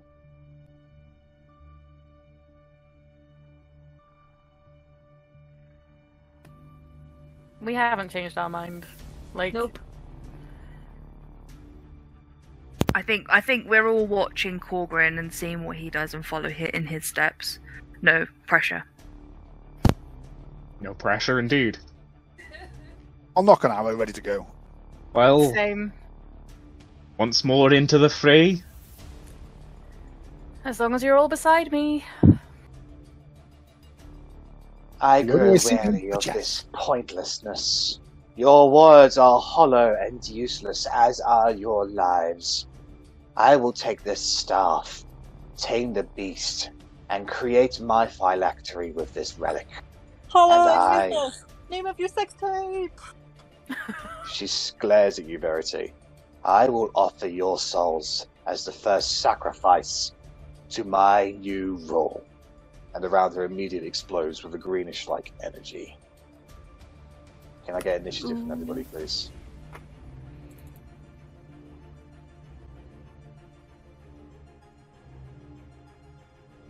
Now with the time to get the natural 20. 14.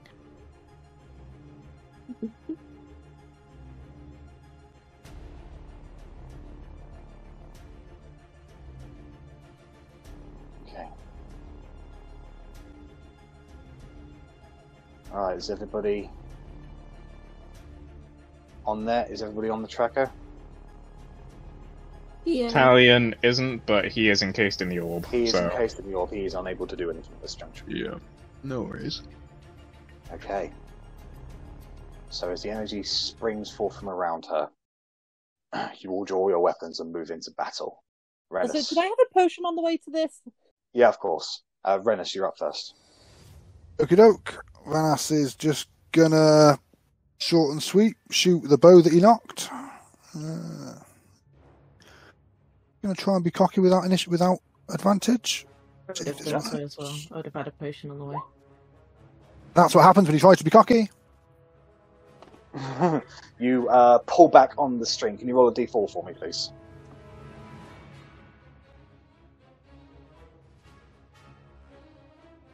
I have one on me. So Sorry, I didn't mean to roll two. That's a 1. The 1. You pull back on the string and it snaps the bowstring. With your fast actions, it will be a bonus action to reattach the string. Whereas anybody else, it would be an action. I reattach the string, and drop it, and grab my shield. Okay. Just by the way, I would have given Verity a potion. Don't worry about Verity. Okay. Just a common one, yeah? You took a lot of damage, so, you know, probably a superior. yeah, we've got.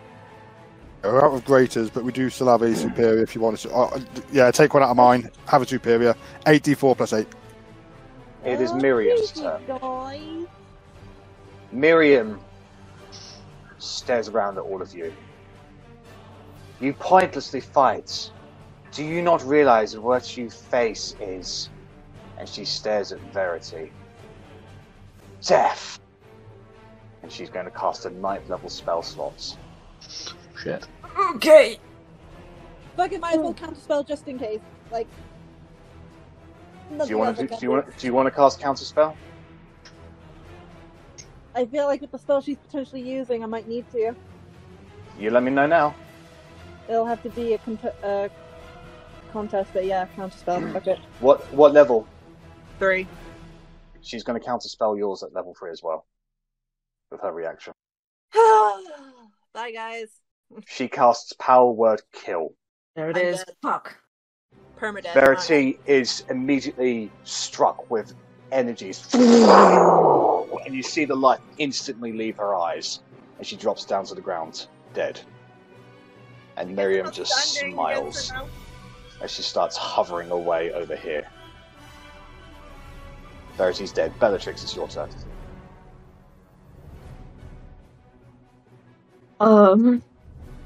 You've just seen Verity die. What the fuck do I do? She's on the ground floor, she's just sort of hovering at the moment, so she's not moving her legs. Well...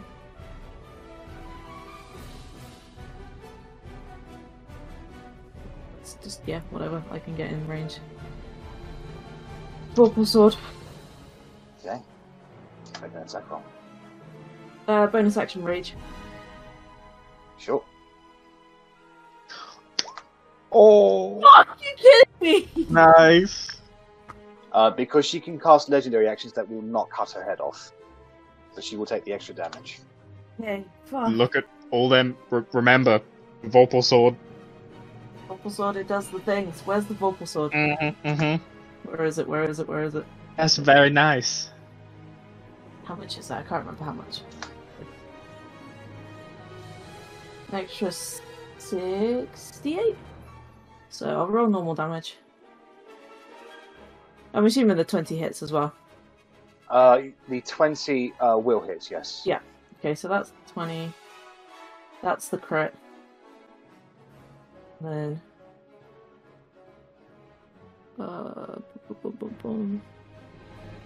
Alright, so you rolled 16 for the crits, plus 5, so 21, 1, 3. Alright, I'm not going to double that because that is part of what you get from having a crit on the weapon. Yeah. So that is 16, so plus 5, so it's 24 plus 15, so that is 34, 1, 2, 4, 5, 38, 39, 69, 70 points of damage. Holy shit! Good effort, Mella. You Good effort. slash across her, and she just goes, "Aah!" That seriously hurt her. Haku.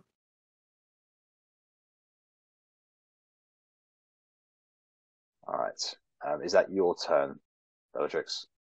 Yeah, that's all I can do.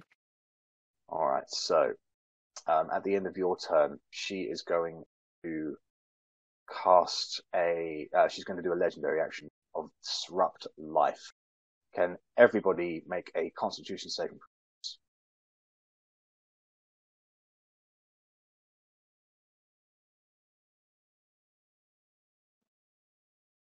So Otti fails, Arri fails, Bella fails.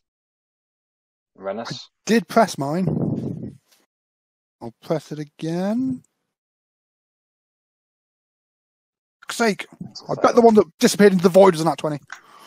So you all take 27 points of necrotic damage, except for Korgrin. You take half of that, which is going to be 14 points of necrotic damage. 14 or 13? 28 doubled is... So 14 doubled is 28, so it will be... What's the damage? 27. So no, it'll be the one below the 13. Thank you, because this is going to be difficult.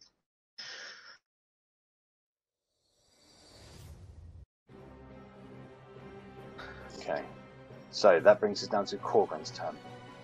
Run into range, 25 foot. Is she still holding the staff? Yes, she is, yeah.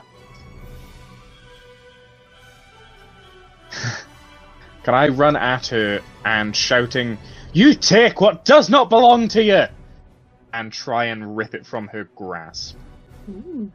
Make an opposed athletics check. I mean, that's what I do every day. Fuck me. She still succeeds because you got a natural one. Ah, for fuck's sake! Oh my god!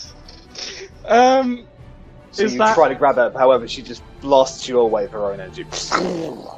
Is that action or is that one of my attack actions? That's gonna be, that would be one of your that would be your action, to be honest, because it's not an attack Okay. action. Then Disarm her. Unfortunately, that pathetic one is me done. Alright, Otti, it's your turn. Fuck me.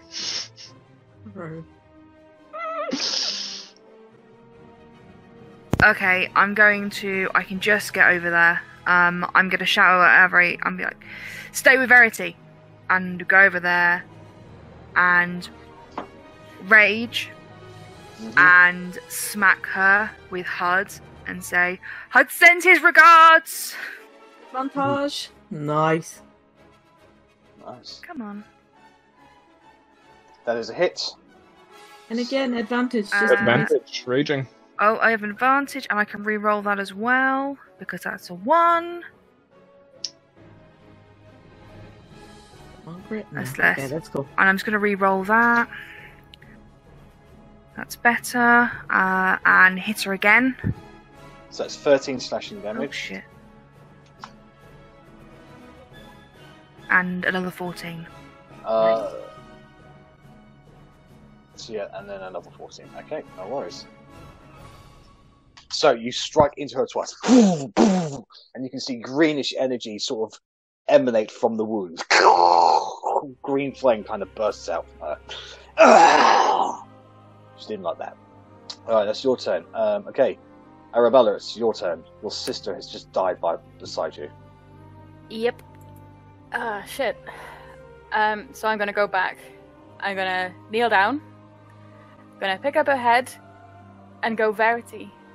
No. And then I'll stand up and scream, you bitch.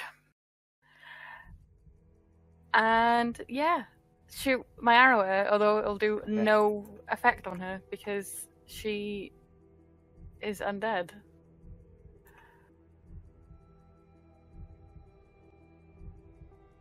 Like tears streaming down Arri's face as this is happening. Just screaming at the top of my lungs. That is going to be a miss, unfortunately. Just goes a bit too far on the wall behind her. Okay, and then how far Yes, away is very Talion's similar bow? It is there.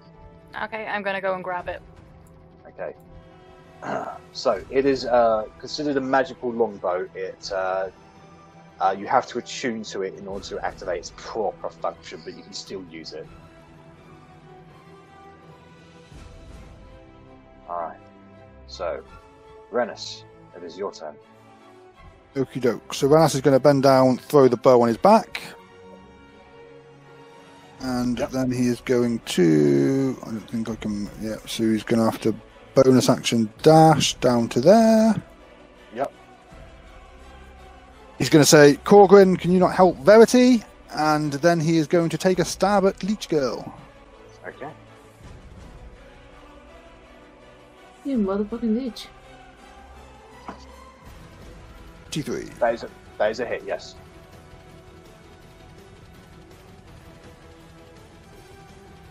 $27. 27. So that's with your rapier, right? That's right, yeah.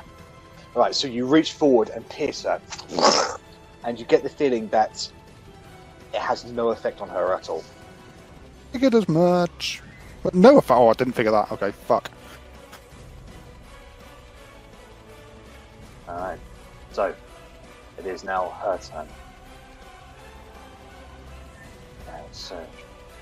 Back.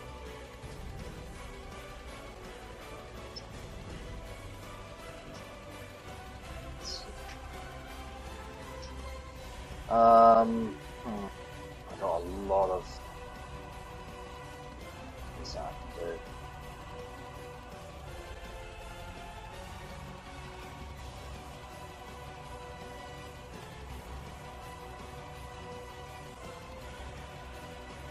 Okay,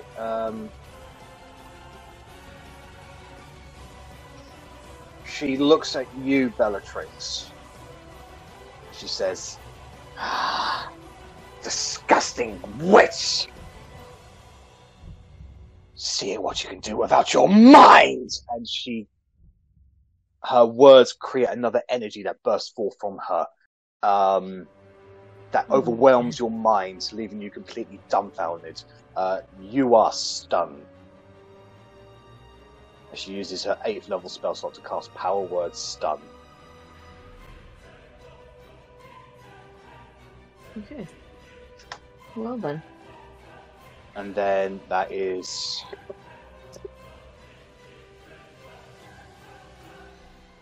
She is going to...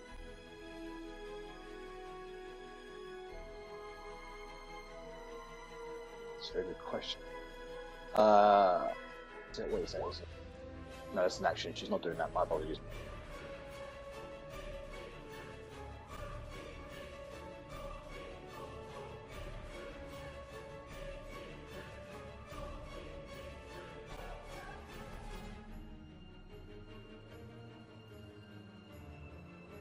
She is going to move over here, activating opportunity attacks all from Otti, Korgrin, and Rennas.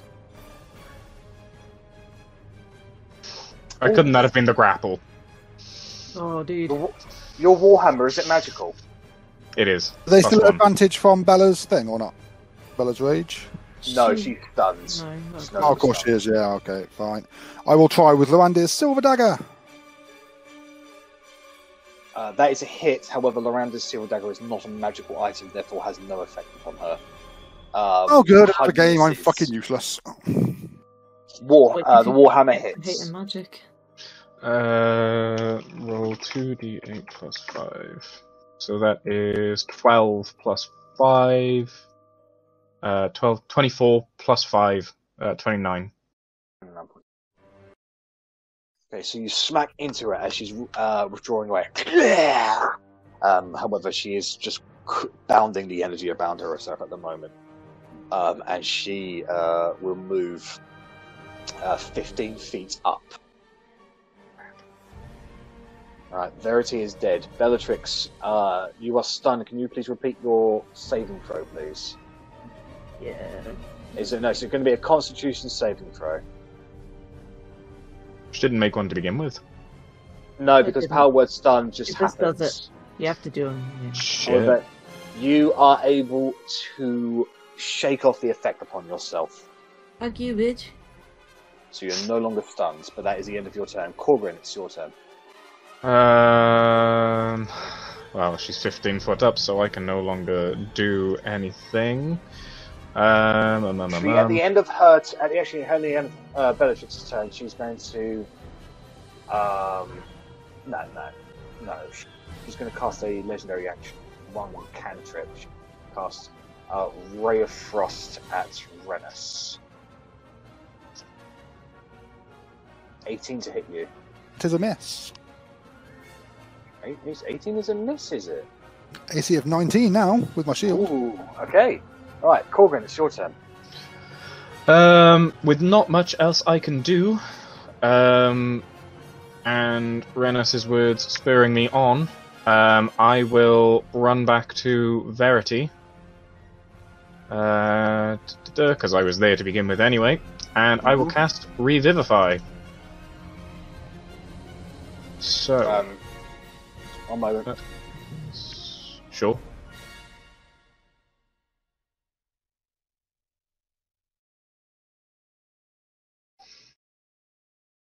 She's going to counterspell that. That's rude.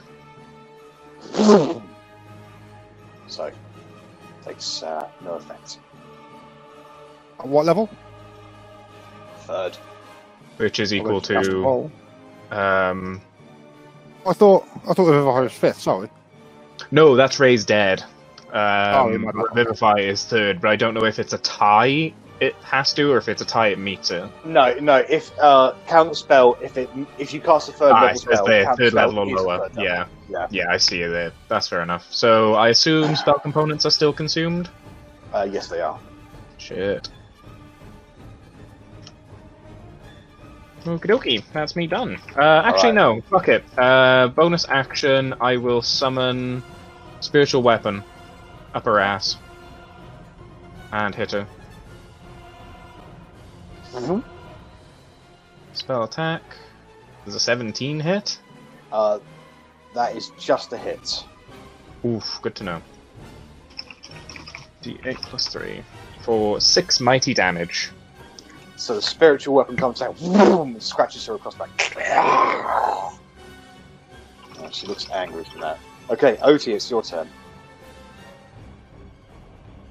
I'm going to have to take out a crossbow bolt and just shoot with a crossbow bolt. Okay.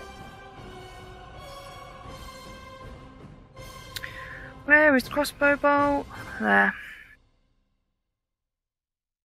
Oh, that is a miss. Fuck you, you fucking bitch! And I'm going to... Would you say I could second wind while raging? Yes, of course. Okay, I'll do that. Alright. Arrabella, it's your turn. You've got the oath bow in your hands. Yeah, so it's a magical bow. Can I use the magical things but not have the snazzy thing that the oath bow does? Yeah, so no, you. It's still magical. Yes. Okay. I'm gonna shoot at her. Okay. I Yes, don't he know is, how yes. to roll an oath bow. It'd just be your longbow. It's pretty much exactly the same thing. There's no As- pluses to it. As my squib. Yes. And I fail. Yeah. Do it again and fail Second again. one. Right, so you just saw Korgrin rush over to Verity. Divine energy happening from his hands, and just before he touches Verity, the energy from his hands disappears. As you just see Miriam just smiling as she waved her finger at Korgrin, dissipating the energy. Furious. Right. Rennas, it's your turn. Okie doke. Rennas is going to neck a common healing potion. Yep.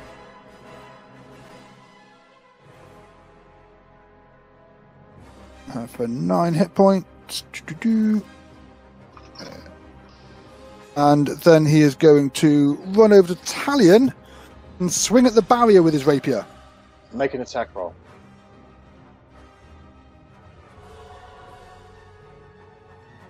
That's a hit. Roll damage.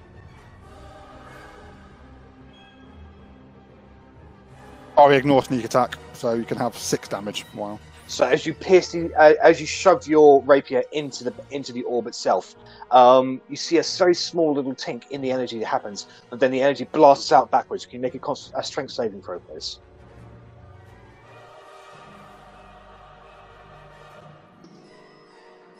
You maintain your feet as you're almost knocked to the ground. At the end of your turn, Miriam is going to do another legendary action. She is going to do a ray of frost towards Korgrin. Miss. 20. My shield's on my back and it just deflects it. Alright, it is her turn. Even looking, just being cocky. So she's going to continue to drift over to here, still 15 feet up. And then she is going to point at Bellatrix. Can you make a Constitution saving throw, please, Bellatrix? Doesn't like you.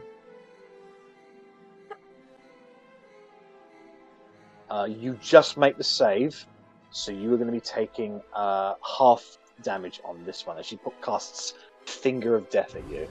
Ew, gross. Finger launches at you. 6, 7. A rocket on the back of it. We joke, but this is gonna hurt. Yeah. So 68 halved is 34 points of necrotic damage against you. Behold my power!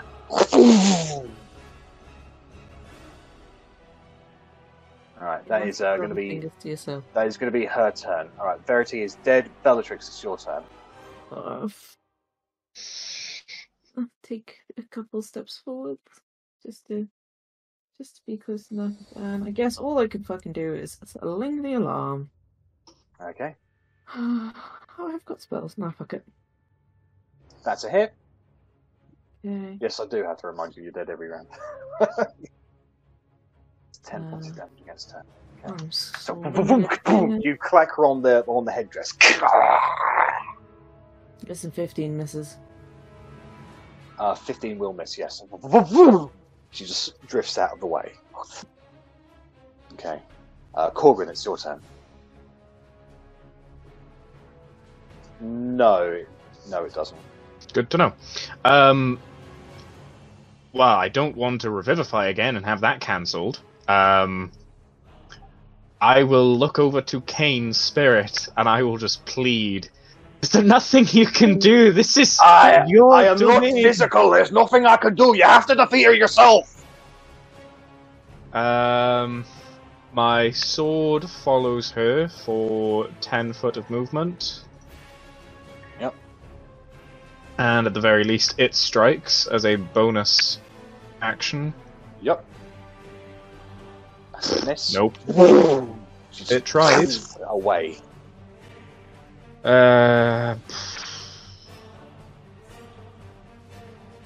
I don't really know what to do.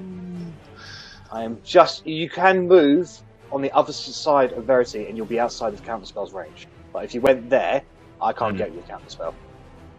Good to know at least. Counterspell's got 60 feet range. And I will take DM's advice. And I'll move just outside of where I feel that counterspell managed to reach me, and I will attempt to revivify again using my last 3rd level spell slot. So you reach down and course all of the energy that you can from Moradin through Verity, and you feel her heart beat again. And she takes a breath. live! Maybe not with so much gusto. You're still practically dead. I live! You have 1 HP, Verity. Mm-hmm. Alright, but that is Korgrin's turn. Otti, you're up. Okay, hearing as Verity's alright now as she just screamed across the room, I'm going to calm down and I'm going to come out of my rage. Okay. I'd say that's a bonus action to try and calm me the fuck down. And I'm going to do Chromatic Orb at her. Okay, make a range spell I'm attack, please. going to choose beforehand. I'm going to choose acid damage towards her. Yep. Because I haven't done it in a while. That is a miss. Fuck you, dice! Thrust it out the way. I'm going to take 1, 2, 3 steps forward. I'm going to stand there. Arrabella, it's your turn. And you can see Verity's breathing again. Talion is just knocking on the inside of the orb, and you can't really hear what he's saying at the moment, but you get the feeling it was like, Miriam, what have you done? No! In regards to Verity being killed. So. Okay.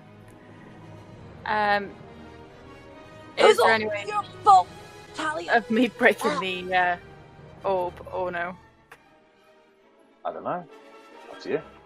I guess I can give it a go. No, I'm gonna attack her. I'm gonna slightly, tap Verity on the back of the head. Not enough to do any damage whatsoever, and just be like, "Don't die again." And try and shoot her with the oath bow. Okay, that is a hit.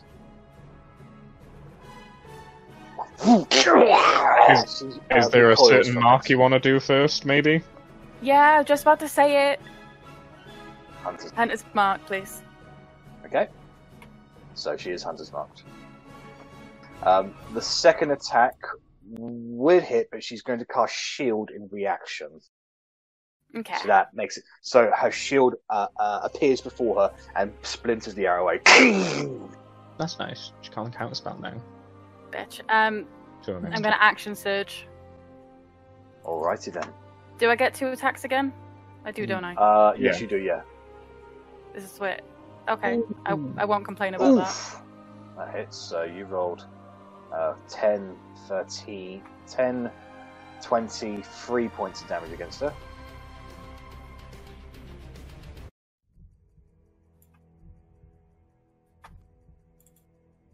The second one is a miss, however. Shield yeah, plus shield 580. stays up. Yeah, it stays up. Alright. Do you want to move anywhere, Arrabella? I moved forward 10 feet. I'll probably go in front of her. Okay. At the end of her turn, she's going to do a legendary action. She's going to cast a Ray of Frost at you, Arrabella, actually. Bring it, bitch. 14. At Roll me. 14, miss 14 damage, yeah? No, 14 to hit. Oh yeah, that misses. Alright, Rennas, it's your turn. Okie doke. Rennas is going to shout to Talia and he'll be back in a bit, hopefully. And he's going to run up there, unfortunately having to use his action to dash because he was 5 feet fucking short. And then we'll fast hand the potion into Verity's mouth. Technically, I'm going to discard the wild surge because it's way too late. So You also died. You've been dead, it's fine. yeah, you died. It wouldn't have took an effect. Okay, Rennas, what are you doing? Sorry. I am giving a potion to Verity. It is a superior, so 8d4 plus 8. Yep. The one that she took just before she died. Oh Damn, my it didn't work. you guys, you're being so nice. I should die. It was literally you just rolled it and then you died. I know. There you go, have 30 health back. And then with my 5 feet of movement, just so I'm not wasting my 25 feet of movement, I will 1, 2, 3, 4, 5 back down to there. That's almost me. half my health. Alright, at the end of your turn, she's going to do another legendary action to cast another cantrip. She's going to cast another Ray of Frost, and this time she's going for Arrabella again. 26. Absorb you take- elements. Alright, so that'll take it down to 9 points of cold damage you can do, Arrabella. Okay, and now I got an icy attack for my next turn. Whoop. Alright, now it is her turn. So on her turn, she is going to drift forward a little bit, come down to. She's going to come down to 10 feet and stay there. Alright. She is going to.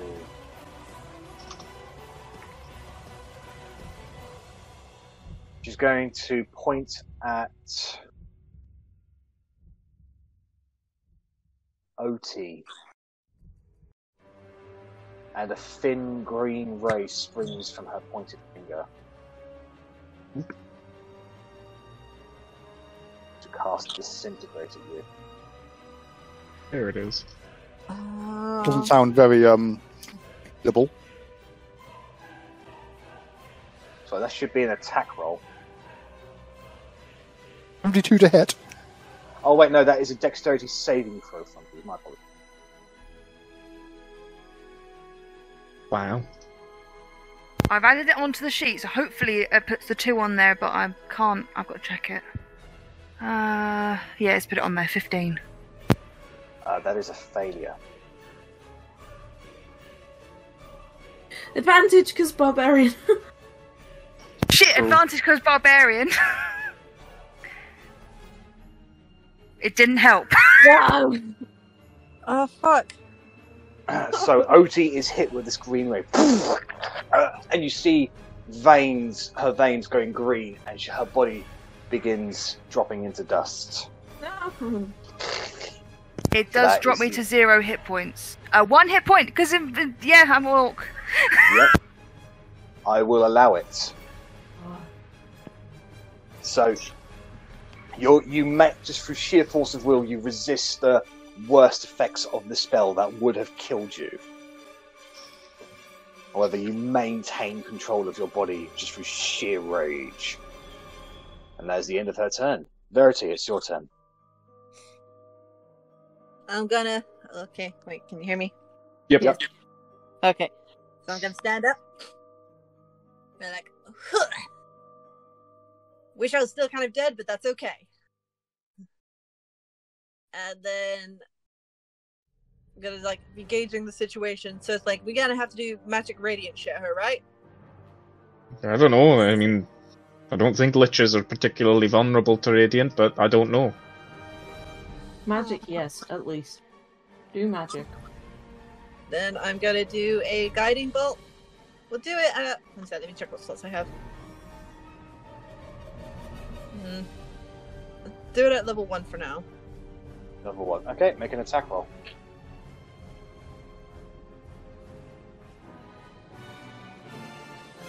That is a hit, but she's going to use her reaction to cast Shield. Make it a miss. So it absorbs the guiding bolt. Happened. Okay. And nothing happens on this. Did you want to move anywhere, Verity? Step back a bit.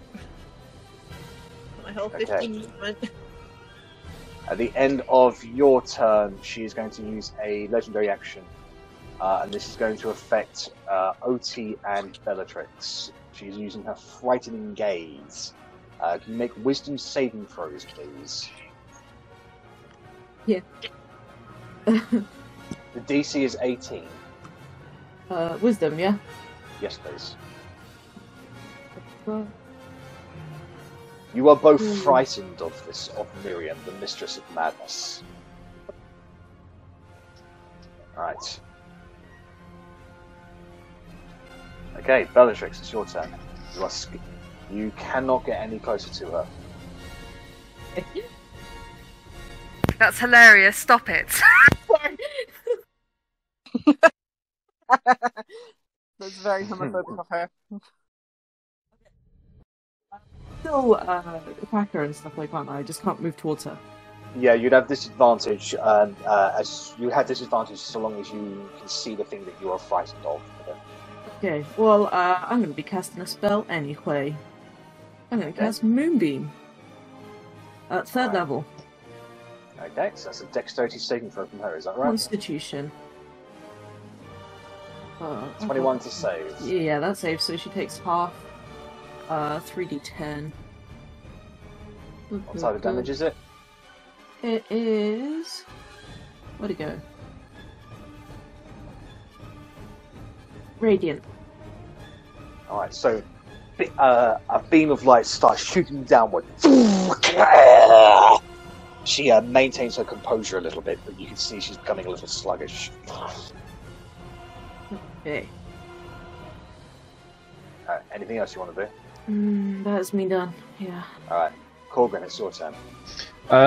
So... As a bonus action, I would like to second wind. Yep. So, 1d10 plus 1. I regain 7 hit points. Okay. Dang, 68. So close to 69. And I will then cast Guiding Bolt at 4th level. Do not tell me if it hits. I may use Guided Strike. Her shield is currently active. Yep. That's why. I'll take a plus 10 to that, please. Alright, that will hit. 28. So that is 1, 2, 3, 7d6. 21 smackaroonies. She spins on the spot almost, but maintains her flighty composure. You can see where she was hit is now radiating a glowing gold, and you can see her teeth are gnarled and fanged, and she is feeling the pressure. And the green shit, is that liquid or is that floor? That's pure energy. It is floor. Ooh. So there's. So would we be able to walk through it? Yeah, you can. It's just a tingling sensation as you walk through it. Okay. Good to know. I thought it was like. We've been walking around it all this time. I thought it was water. Yeah. Then I will sprint across, dunk, dunk, dunk, dunk, dunk, dunk, and just get through it, or kind of half in, half out. Alright. At the end of your turn, she is going to cast use a legendary action. She's going to cast Ray of Frost at Bellatrix. 15 to hit. What's your armor class, Bella? It's 15. Yes, And you're currently wielding the Vorpal sword, right? Okay. Mm-hmm. That's 12 cold damage against you. Can you make a Constitution saving throw, please? Yeah. DC is 10. You maintain concentration on Moonbeam. Alright. Otti, it's your turn. I'm going to try and be brave and muster all of my orcishness and look her straight in the eyes. I'm going to say, "You're a fucking disappointment to Melody and everything she stood for. Spit on the ground. Walk away. Can't mention her name! Shut up. Walk away over here and take a healing potion." Okay. So that would be a bonus action. You still have your action.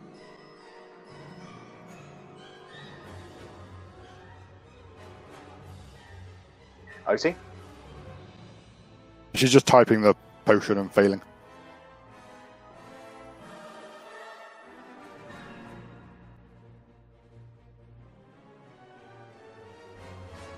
Because I actually have one of those in my pocket. I thought I'd just take that quickly. So it's 27 hit points back to you. And I'm going to...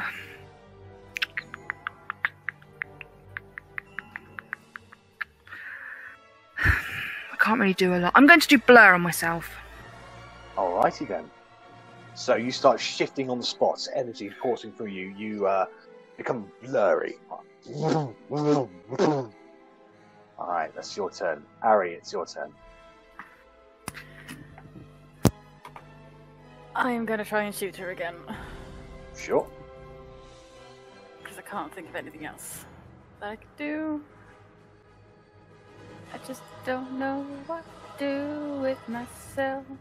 That hit beats it, doesn't it? That is just a hit, yes. It is at advantage. Because of Guiding Bolt. I'll go for it again then. So, the arrow sticks out of her. Okay, so that's 14 Second and one then a is fail. Second one is a miss. Did you want to move anywhere?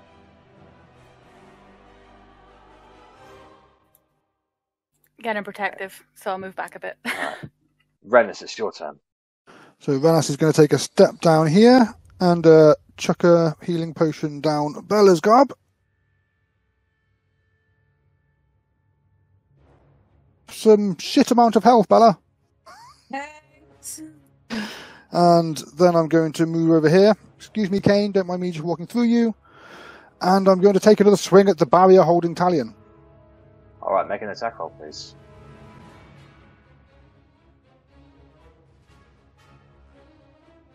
$25. That is a hit. Roll damage. Ooh, 6 again. You create another small crack in the energy, and once again the energy blasts out. Can you do a strength saving throw, please? You maintain your feet, and it almost blows you away. That's my turn. Alright, it is back to her turn. So, she is going to...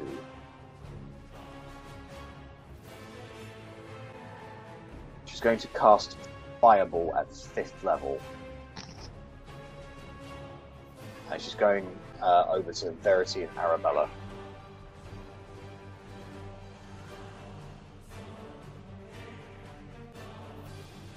So can I get dexterity saving throws from Verity and Arrabella, please? I forgot to add my d6 of frost damage. I know it probably won't do much, but... she's immune to frost damage, cold damage. Ah, what a It'll do bitch. less than much. It does specifically 0. Yeah, might as well Alright, not roll so it. 39 plus 12. Dex save, was it? That's right, yeah, so 49. So that would be 51 points of damage on a failed save. So, Might that use goes down. inspiration. You can use your inspiration, yep. Fuck it, might as well. Ah, but goddamn fuck. Alright, so you see both Arrabella and Verity are blown to the ground from this explosion. They are... Alright, Verity, can I get a death saving throw from you, please? Cool, sure thing, no problem. Yeah. Let's go.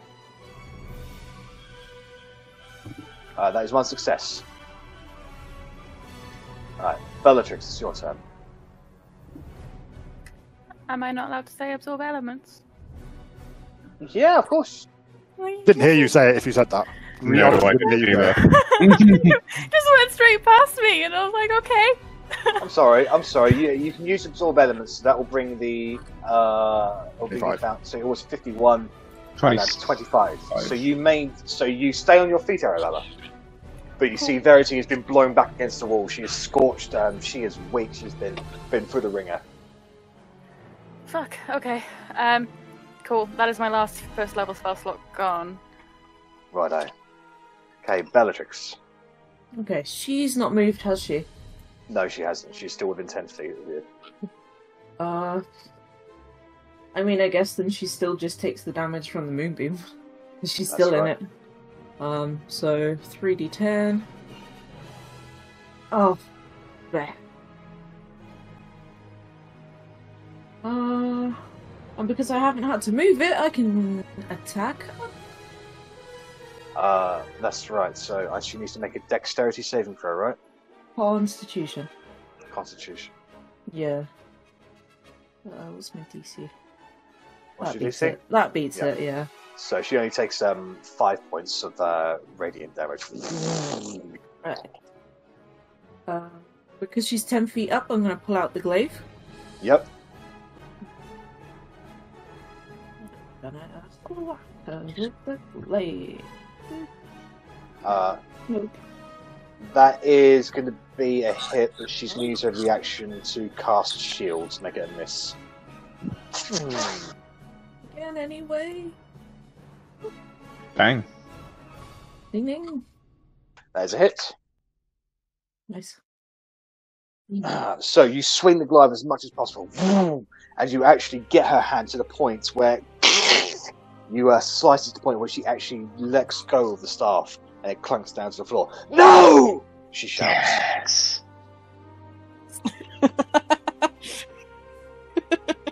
So the staff is now there. You go, Cookie, go! Alright, anything else you want to do, Bellatrix? Would I be able to do a combat shuffle to here and maybe kick the staff backwards? Would I be able to do that? I've got movement. Have you done a bonus action? If not, Then yeah, I'll allow that as a bonus action. just a bit closer to Corgi so he doesn't have to So get in range. before the staff even hits the ground, you basically just give it a roundhouse kick. And go ahead and make a quick strength check for me, please, at advantage because you're raging. If I can kick it into his hands, that'd be fucking amazing. Do, Oh, that's safe. That was goes saved, there. not checks. Do checks. One more. 16. Yeah, I'll have it go there then. That was kind of cool. Nice. All right, Korgrin, it's your turn. I drop my hammer and shield, and I sprint over and pick up the staff. Okay, I'm going to put it in your inventory. Okay. Mm-hmm. As soon as you pick it up, you start glowing blue. Oh, shit. Oh my god, the name of it.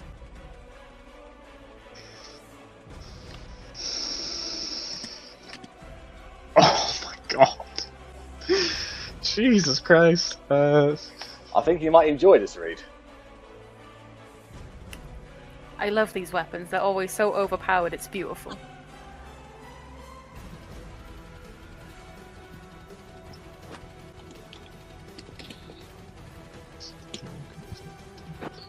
It's going to be quite a bit of a read, though.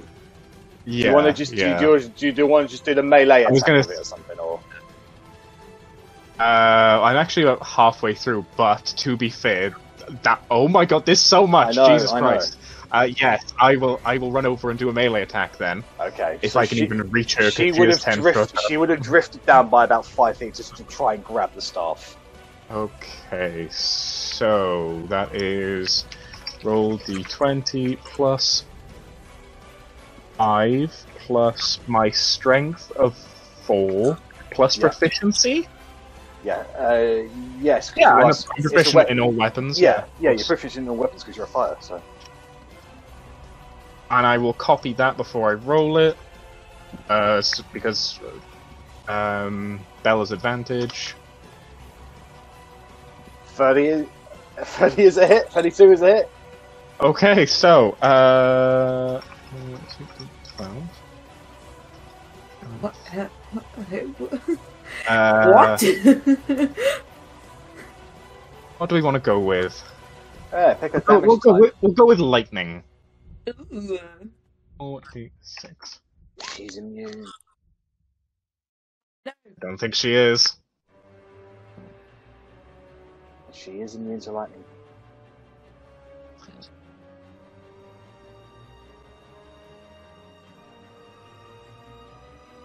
Well, I mean, Oh wait, no, she's resistant to it. My apologies. then it's half the 2, 4, 2, 1, so that's what? 6, 8, 9, so 4 lightning instead. I know. The main was in the 11 and the 9, I think. That's right. Yeah. Okay. So you've rushed over to Yeah, her. so I'll move myself over as well. So 5, 10, 15, which is exactly my 25-foot movement speed as well. There we go. How do you want to finish her?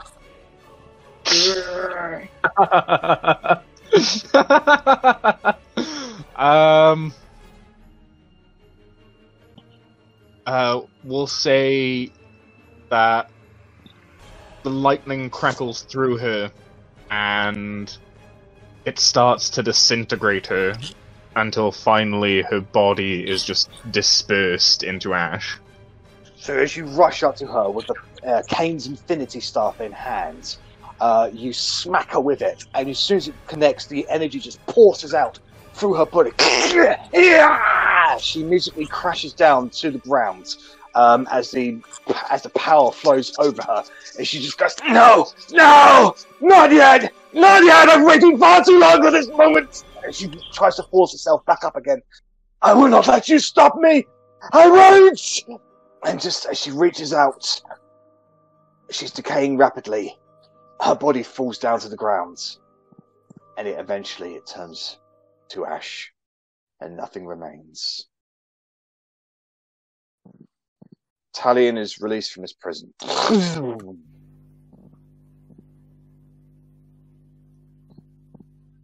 And as you stare at the staff, Korgrin, it's like an old friend you haven't seen in a long, long time. Holding it. Talion is going to quickly rush over to Miriam. Well, Miriam's charred remains. Drop to his knees, and he's going to whisper something inaudible to everyone. I'm going to rush up to Verity and chuck a potion inside her. Yeah, I'm pretty close. Can we try and perceive? Yeah, go ahead and make a perception check.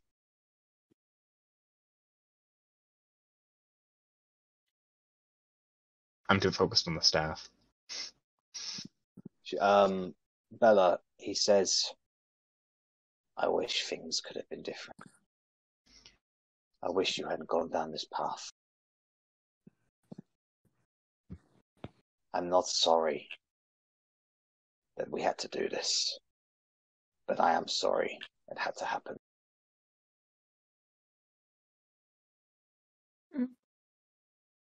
Makes Bella like him a bit more again.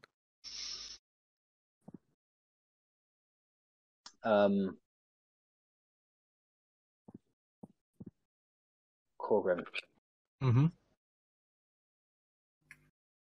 The staff is calling out to you in a way that makes you feel lightheaded a bit.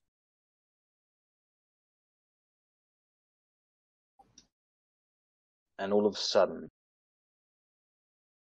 your visions take you elsewhere.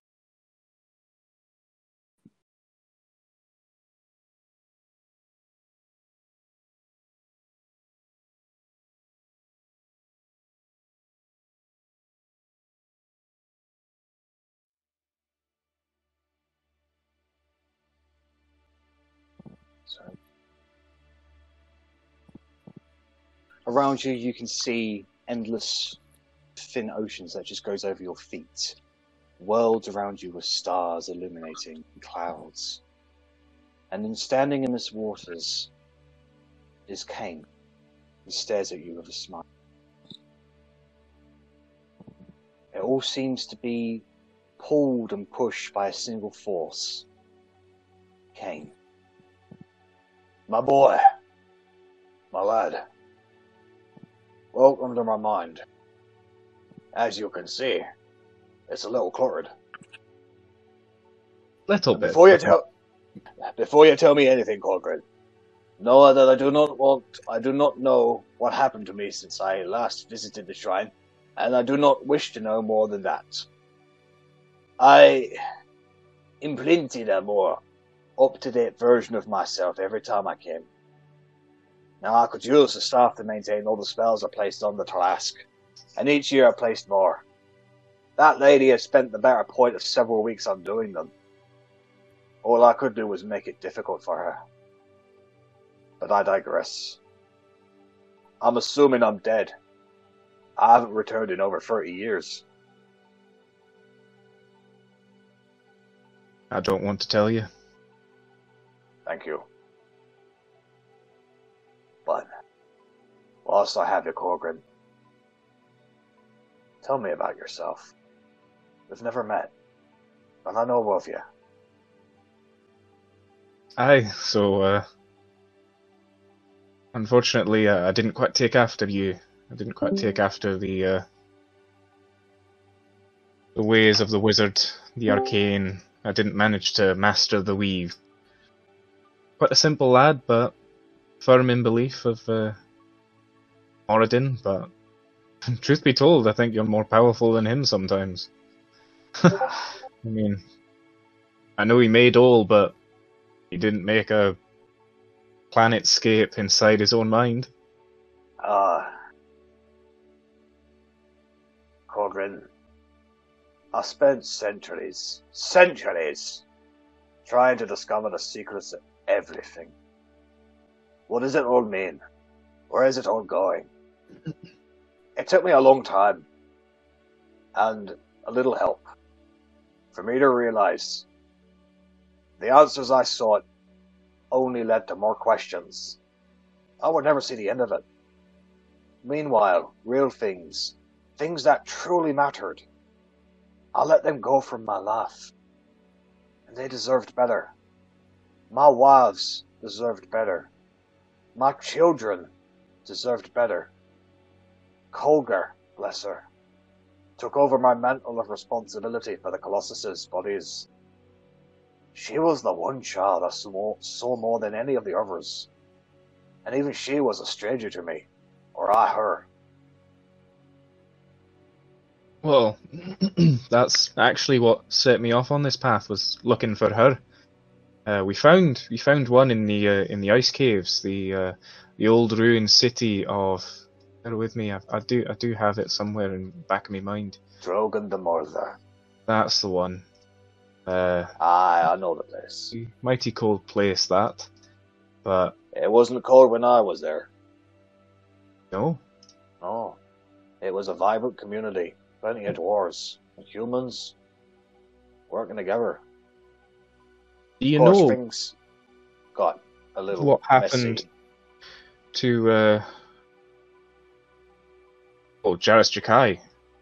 There's something called the Eternal Winter going on right now. It's always I have cold. no idea what you're talking about, and I'd appreciate if you didn't tell me anything more than that, because I'm already curious to know what that is. Sure, you would have had it solved in a day, maybe an afternoon. Maybe. But something for us to deal with. I do have some questions for you, actually.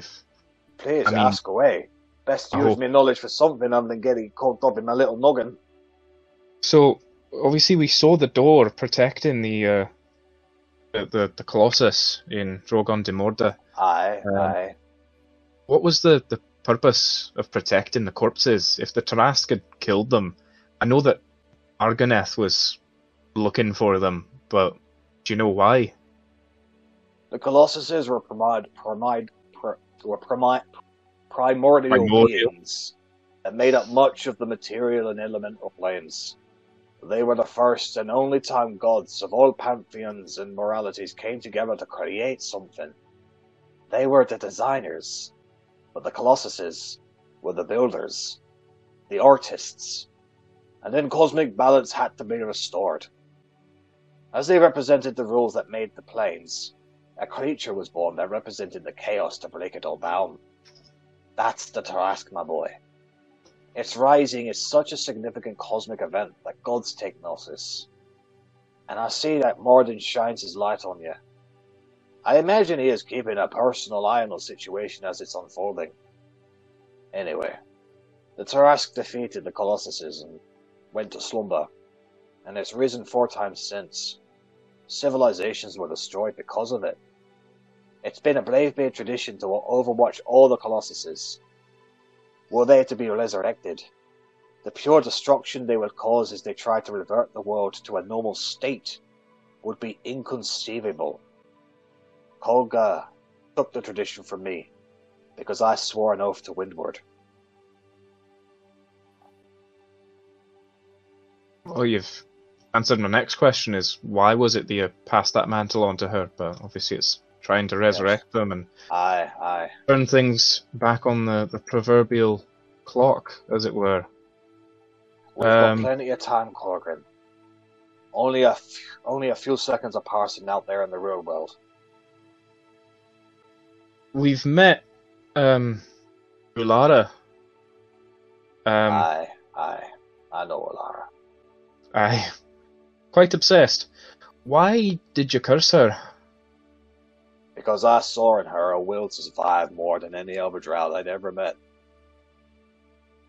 I saw in her a potential to be something more than she was. And I did not spare many enemies back in my day, son. I would have smited many of them down. She was something else. And I thought, if I could rely on her to do anything, it is to survive. So I put her in charge of something that would quite literally mean her death if she failed.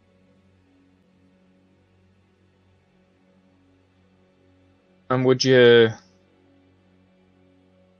be irate if I were to break said curse?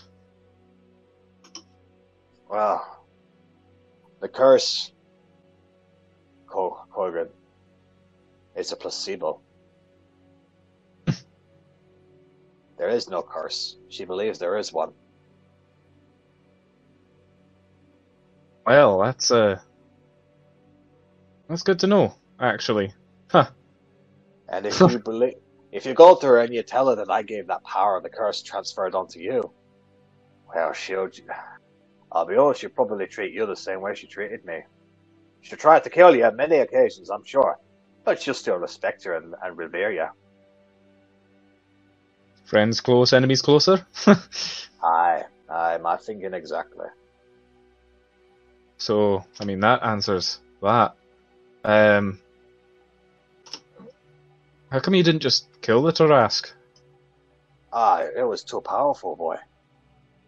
Fair enough. I had a lot of knowledge and a lot of power, but the Tarask is a cosmic event. I'm just one dwarf. Look at all of this splendor. This is all the knowledge I gained over centuries of education. And just like the space and universe around us, the knowledge to be gained was infinite. But my life wasn't. And your life wasn't. And I really am sorry I wasn't there for you. I'm sorry I wasn't there for your mother. I'm sorry I wasn't there for your birthdays and for you joining the military. And I heard about that. I heard you rise pretty far in the ranks, actually. I tried. It's more the reputation I built and the friends I made along the way. They saw more in me than a soldier. Lad, I must know. The people with you, who are they to you? I ask myself that every day. There's not a day goes by where we don't get into some antics, some frustrations. We shout and we fight, but we protect each other, make sure that each other's safe. Some of them are actually family by blood, but through all our trials and tribulations and everything we've conquered, I'd say we're family. Might not be all the same race, have the same ideas or ideals. I'd say we're family. That makes me happy, my boy. I was alone for so long. I'm glad you haven't fallen down the same path I did. Wasted your life in pursuit of something that doesn't matter. What does matter, Korgrin, is, as you say, family. And they don't even have to be blood. My adopted family made me see that. And it looks like yours help you see too. They give me strength. They give me something that's worth fighting for in a world that feels like there's not a lot to fight for. There's always something to fight for. You know what a brave bit is, right, boy? No, tell me. A brave beard is a protector. We protect those that are closest to us. We protect everything around us. We protect friends and family. We protect kin and clan and country. But more than that, we protect the entire world. That's what it means to be a brave beard.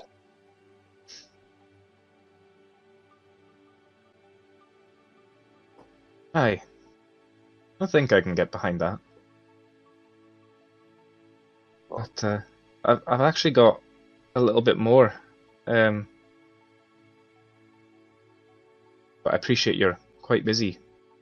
Do you mind? Well, we have only a couple of seconds have passed, but every second does count. If you have one more question, I'll ask it. Otherwise, we'll go back and you can place the staff back into the plateau, and I'll be able to get back to the enchantments. Any words of wisdom? Anything? Believe in yourself, Korgrin. Not just Moradin. Believe in your own power. You've got it going for your blood. I sense it. Deep within you. Thank you, Kane. Well, should say, thank you, Grandad. You're most welcome, my boy. When we go back, lad, take the staff and place it back in. Restore the powers that be. And know that I'll be watching. And waiting if you ever want to come back for a chat. Might as well put that knowledge of mine to use for something. Maybe I'll antagonize Ulara once a year, same way that you did. Pass that tradition down. Alright, I'm going to tell you one last secret, alright? But you have to take it to the grave. Sure, why not? Saffron and lavender. She hates the smell of it. You want her to do anything, you come out with her saffron and lavender. She'll be begging for mercy. Good to know. Have her at my toes.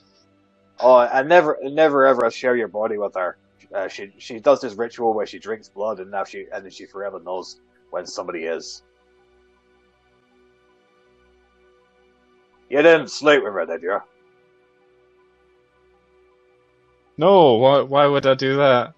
Korgrin, I was young once. I'm only 70. Ish.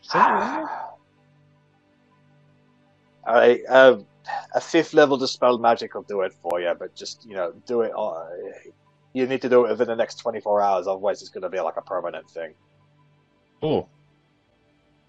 Good to know. Because I definitely didn't sleep with her.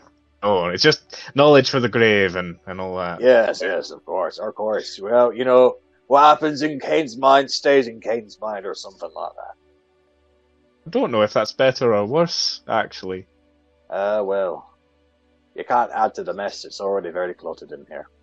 But, Korgrin, my lad, I'm proud of you. It's time to go back. Thank you. Let's go. And with that, you are returned to the shrine. You can see Talion stepping up. And now Miriam, the Mistress of Madness, has fully disintegrated into nothing. And you hold the staff in your hands. Verity, you would have you've come back with. I gave her a 9 potion. HP. Yeah. The rest of you watch Korgrin kind of go starry-eyed for a few moments, but he's just shaking his head and he's back to his senses. So, I come back into the room, and I let the power of Stain's Infinity Staff course through me. And I look around and I say, "Kneel, all you mortals, before the power of the one true dwarf!" Fuck off, you short ass. I'm lying on the floor like, yeah, whatever you say. I'm sat next to it, just like, what? What are you on about? What is he Expected trying- that to go better. I just plonk it very unceremoniously back in its position, just dunk. Nice. Okay.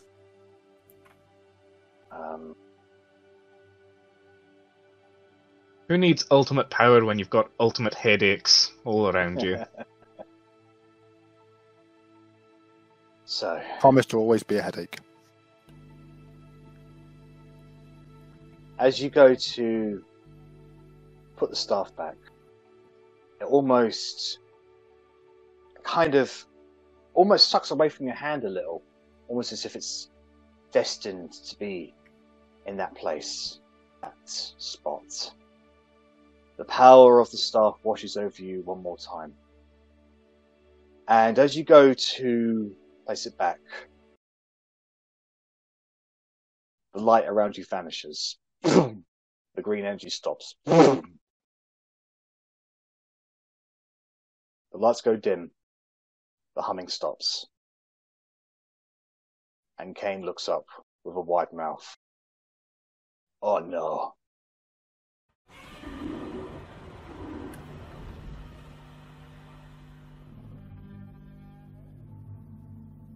It woke up. You immediately feel vibrations happening throughout the cavern. And you hear massive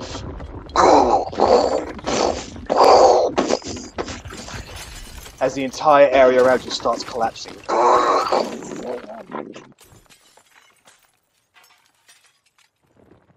Kane looks at you and then disappears.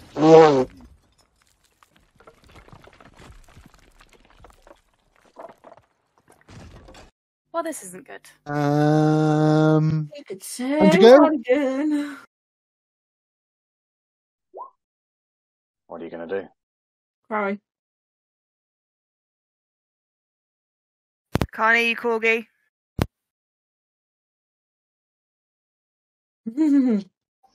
Sorry, muted. Grab the staff and run out to the ledge.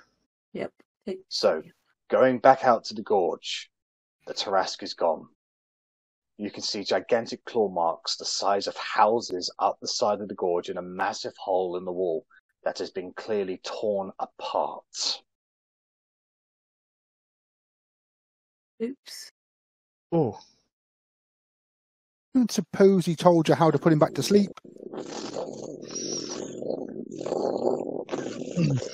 This is bad. The cane appears beside you again.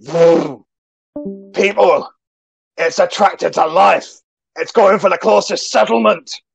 Arrabella!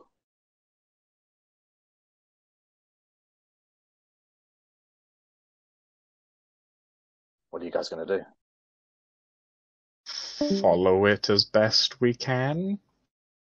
Alright, so you'll have to go back through the Through labyrinth. the portal and through the labyrinth. Mm-hmm. So, Shit. Maybe he'll play fetch with the staff. going back into the labyrinth through the portal, the landscape has changed considerably. The area, the lack of, like a stack of dominoes that has fallen down. The labyrinth is now just a mashed up pile of rock and stone with a clear path at the end, and a purple bluish glow emanates from the exits, which you know to be the drowned cavern. As you start making your way across the rubble, the area starts shaking again, and part of the wall is destroyed. As you see the armoured monster that is the Tarask break through the stone wall into the labyrinth, as if it was made of pure confetti. It starts charging towards the exit, and meanwhile the area around you starts shifting violently as this delicate mix of rubble begins to unhinge itself. As the entire area starts going, the ground around you starts lifting upwards, and you start skidding downwards. You guys instinctively start running forwards, and there's no more maze. It's just collapsing rock everywhere. As the entire, almost as if the mountain is falling on top of itself. You start running upwards, and then you get to the top of this rock, and you see more boulders coming down onto each other. You need to start jumping from moving rock to rock. Can I get athletics or acrobatics check from everybody, please?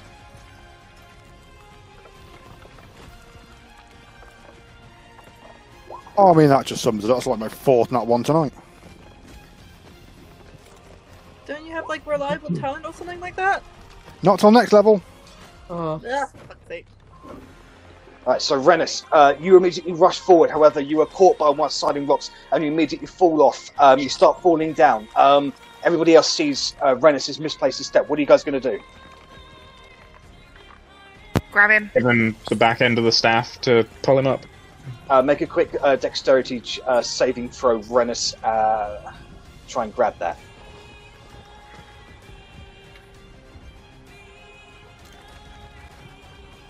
You immediately grab onto the staff and you're able to pull yourselves back up as you start jumping across each rock.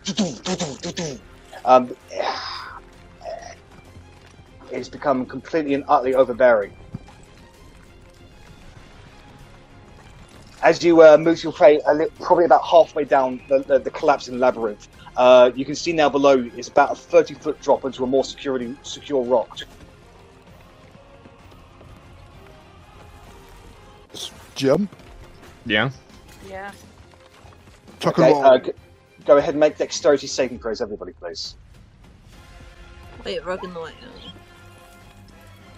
Like a +7 and I still get 13. It's like a +0 and I roll an 18. I just Right, had so to the DC is 12. Everybody who rolls below the 12 gets 5 points of falling damage. Everybody else gets 2 points of falling damage. As you all jump down, and rocks is still collapsing onto the rock you were just standing on has broken into smithereens, almost completely and utterly just eviscerating every moment that you take as you run forward as quickly as you can. Yep. Like, I thought we're gonna be. Are we gonna be fighting anymore? Are we gonna be fighting this thing? You have no idea if that's what you want to do. Oh. However, you do see the Tarask has now made its way out of the cavern to your destination. Can I use my 4th level spell to cast polymorph on myself? One to give myself extra hit points, and I can fly around this shit, and then I can carry someone as well. Yeah, of course you can. So I cast polymorph on myself, and I pick up Korgrin with the staff and start making way. What do you turn into? Giant eagle. Alright, so Verity becomes a giant eagle and immediately picks up Korgrin and you start flying ahead. There are rocks. Gotta go fast, motherfuckers! The rocks are still falling around you, just small ones. Can I get dexterity saving throws from the both of you, please? As you're just avoiding all the rocks falling down around you. The rest of you, however, on the ground are running as fast as possible. Okay, you will be taking. You get pummeled by some of the rocks, Verity. You take 13 points of bludgeoning damage as these rocks clamber onto you. How many hit points do a giant eagle have? Enough. Let me just check. Giants.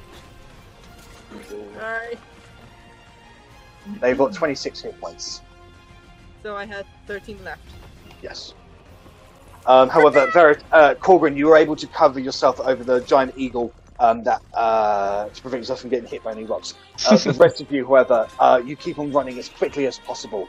The ground around you just collapsing and cracking. You fall down a little bit more. You keep on running upwards. The rocks split apart, and eventually you are separated. But then they come around on the cavern and crash into each other. You both tumble down onto the next rock and keep on running. But you see another rock coming straight towards you. It's big, probably just about 3 times the size of Bella. What are you guys going to do? It is big. I'm just carrying Korgrin and trying to get in there as quickly as I can as a bird. No, this is for the people that are currently running on the ground at this moment. Just jump to the side, try and get out of his way. Alright, can I get a dexterity saving throw from you guys then, please? Yeah, I'm trying to maybe slide out the way or something. Let's see. That's better. The DC will be 12. Oh, I didn't mean to do it twice. I forgot it was advantage.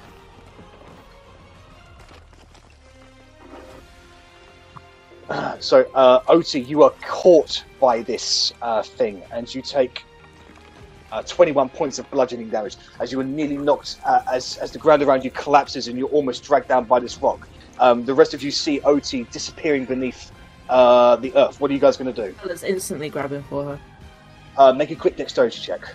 Didn't you say the DC was 12? It's now it's up.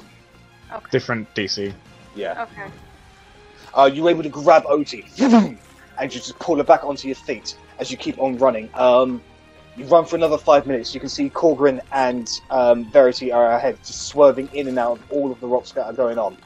Until eventually you're able to get to a completely dead end, and you can see right down beneath you is near bottomless pit in front of you, and your path outside of this exit lies 20 feet in front of you.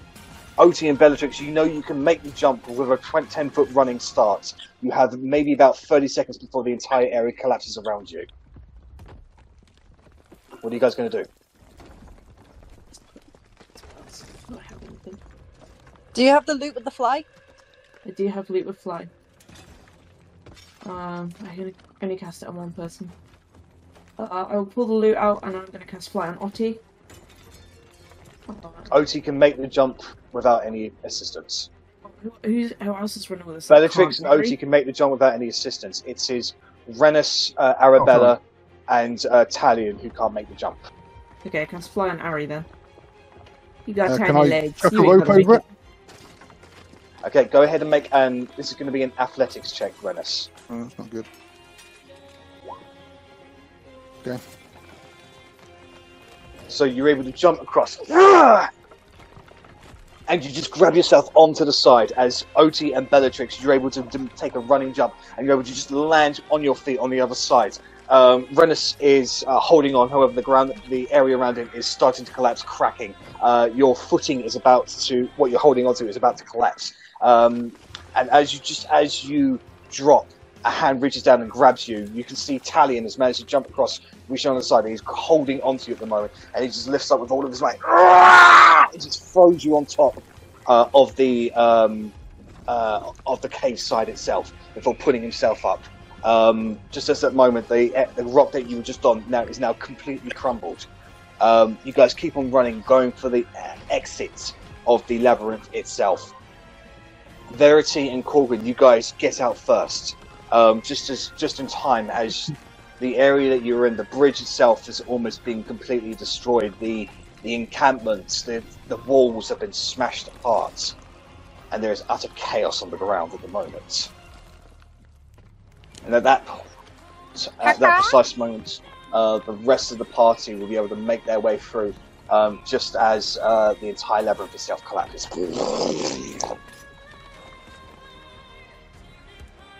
You guys are now at the exit or the entrance of the labyrinth. You can see the bridge before you. The bridge is somewhat collapsed. Yeah, I think just leg it across that bridge as quick as possible. Mm-hmm. Alright, can I get dexterity checks from all of you as the bridge is beginning to collapse and actually fall down? I assume I'm still flying, or with the Yes, concentration. you would are. have been through. You are still flying. Shit. +3. I don't have to concentrate. Plus on three. the loot. I was going to say, what do we need to roll the flying?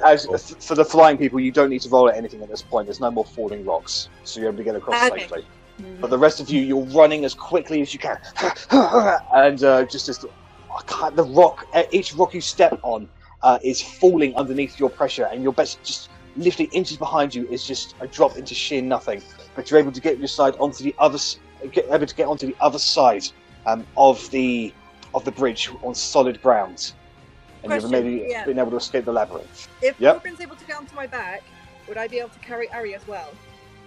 Harry's flying. I mean, they're both small. Harry's flying. Harry's flying, yeah. Oh. Never mind.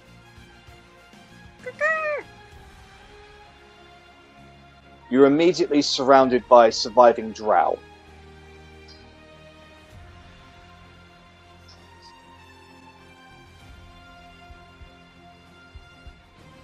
Any particular reason you're surrounding us? We're working with you guys, remember? You awakened the Tarask! You killed us all! I mean, that's not true, is it? Went in there to stop the guys doing it. I'm sorry we didn't quite get there in time. That doesn't mean we awakened the fucking Tarask. Make a persuasion roll.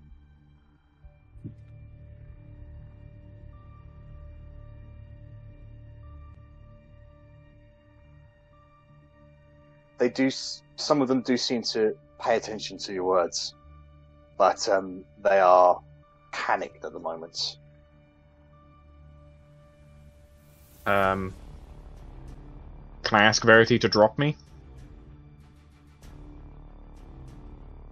Drop me. Do you want to put me down? Feels like there's a bit of a kerfuffle going on. I agree in Eagle and put you down in Eagle. Thank you. Thank you, in Eagle.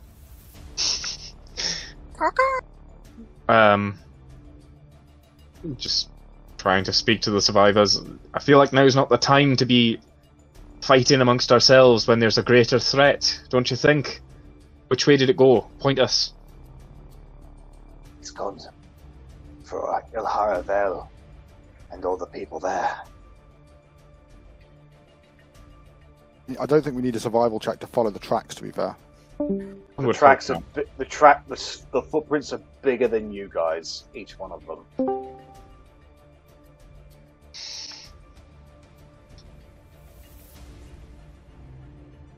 Come on, there might be people that need saving, you know. Your people, your slaves. Where's Alara? Where is Alara? We don't know. She wasn't with us. She set us off to the site, to the shrine. Nobody's going anywhere until we can figure out what's happening here. What to do. Can I just slam the Staff of Cain into the ground and just little energy wave come out? I said we're going to look for survivors and push Make an on. Intimidation check. With advantage, to be honest. As soon as that happens, they all immediately go, "Oh, Cain, Cain, Cain, Cain," and most of them start groveling towards you. The rest of them, who don't grovel, are clearly terrified of you.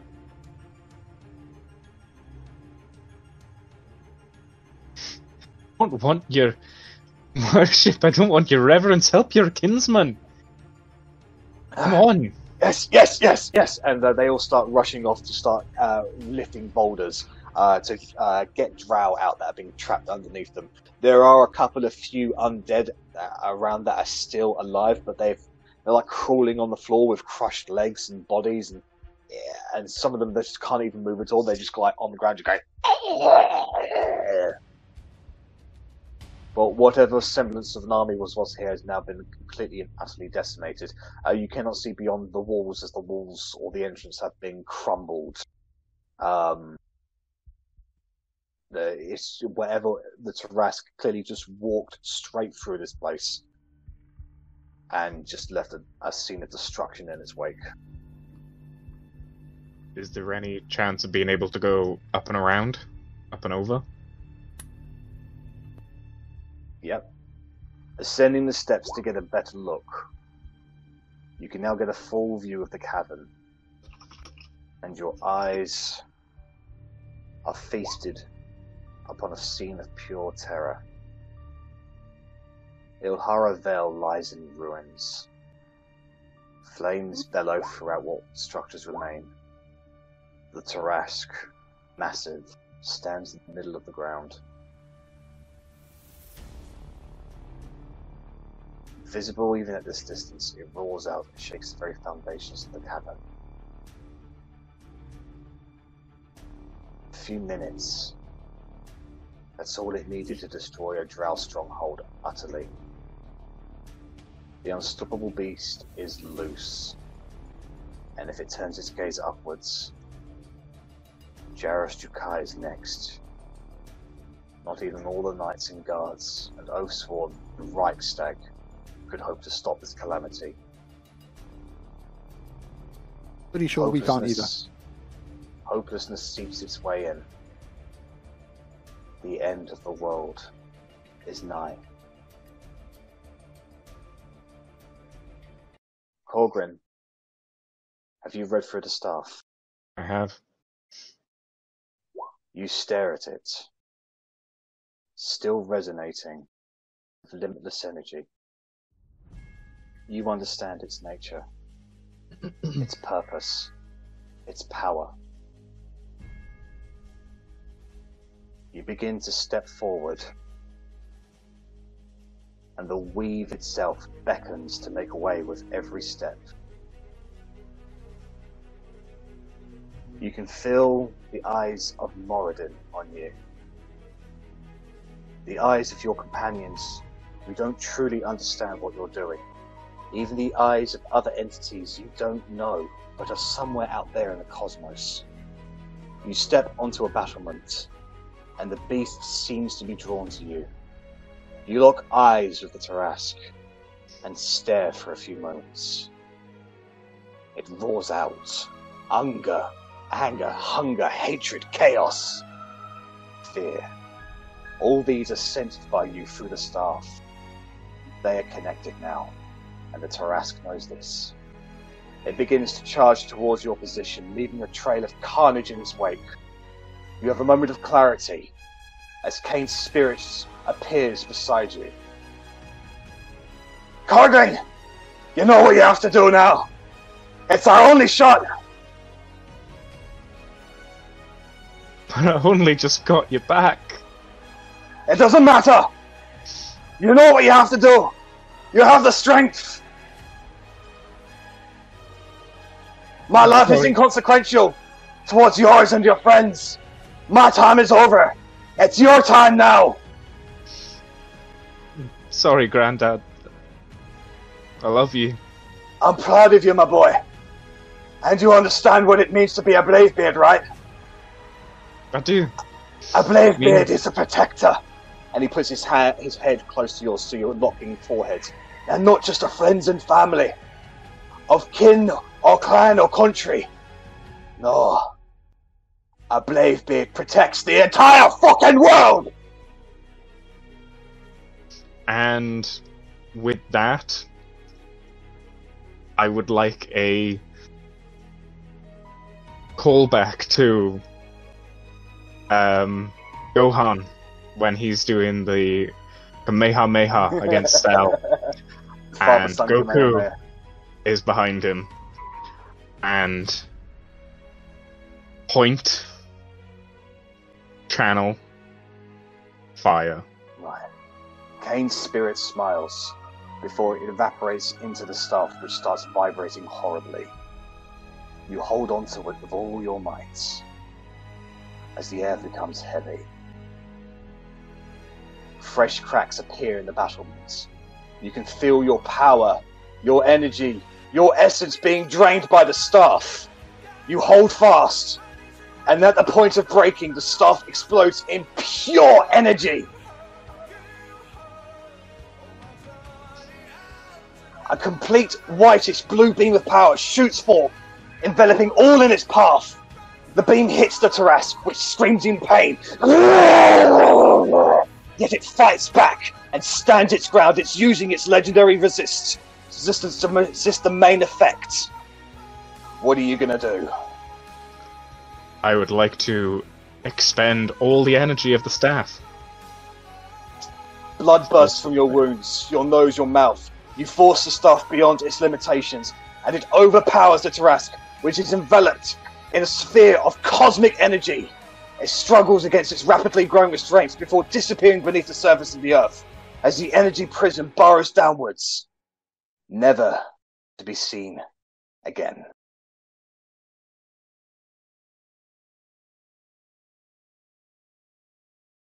The staff stops glowing.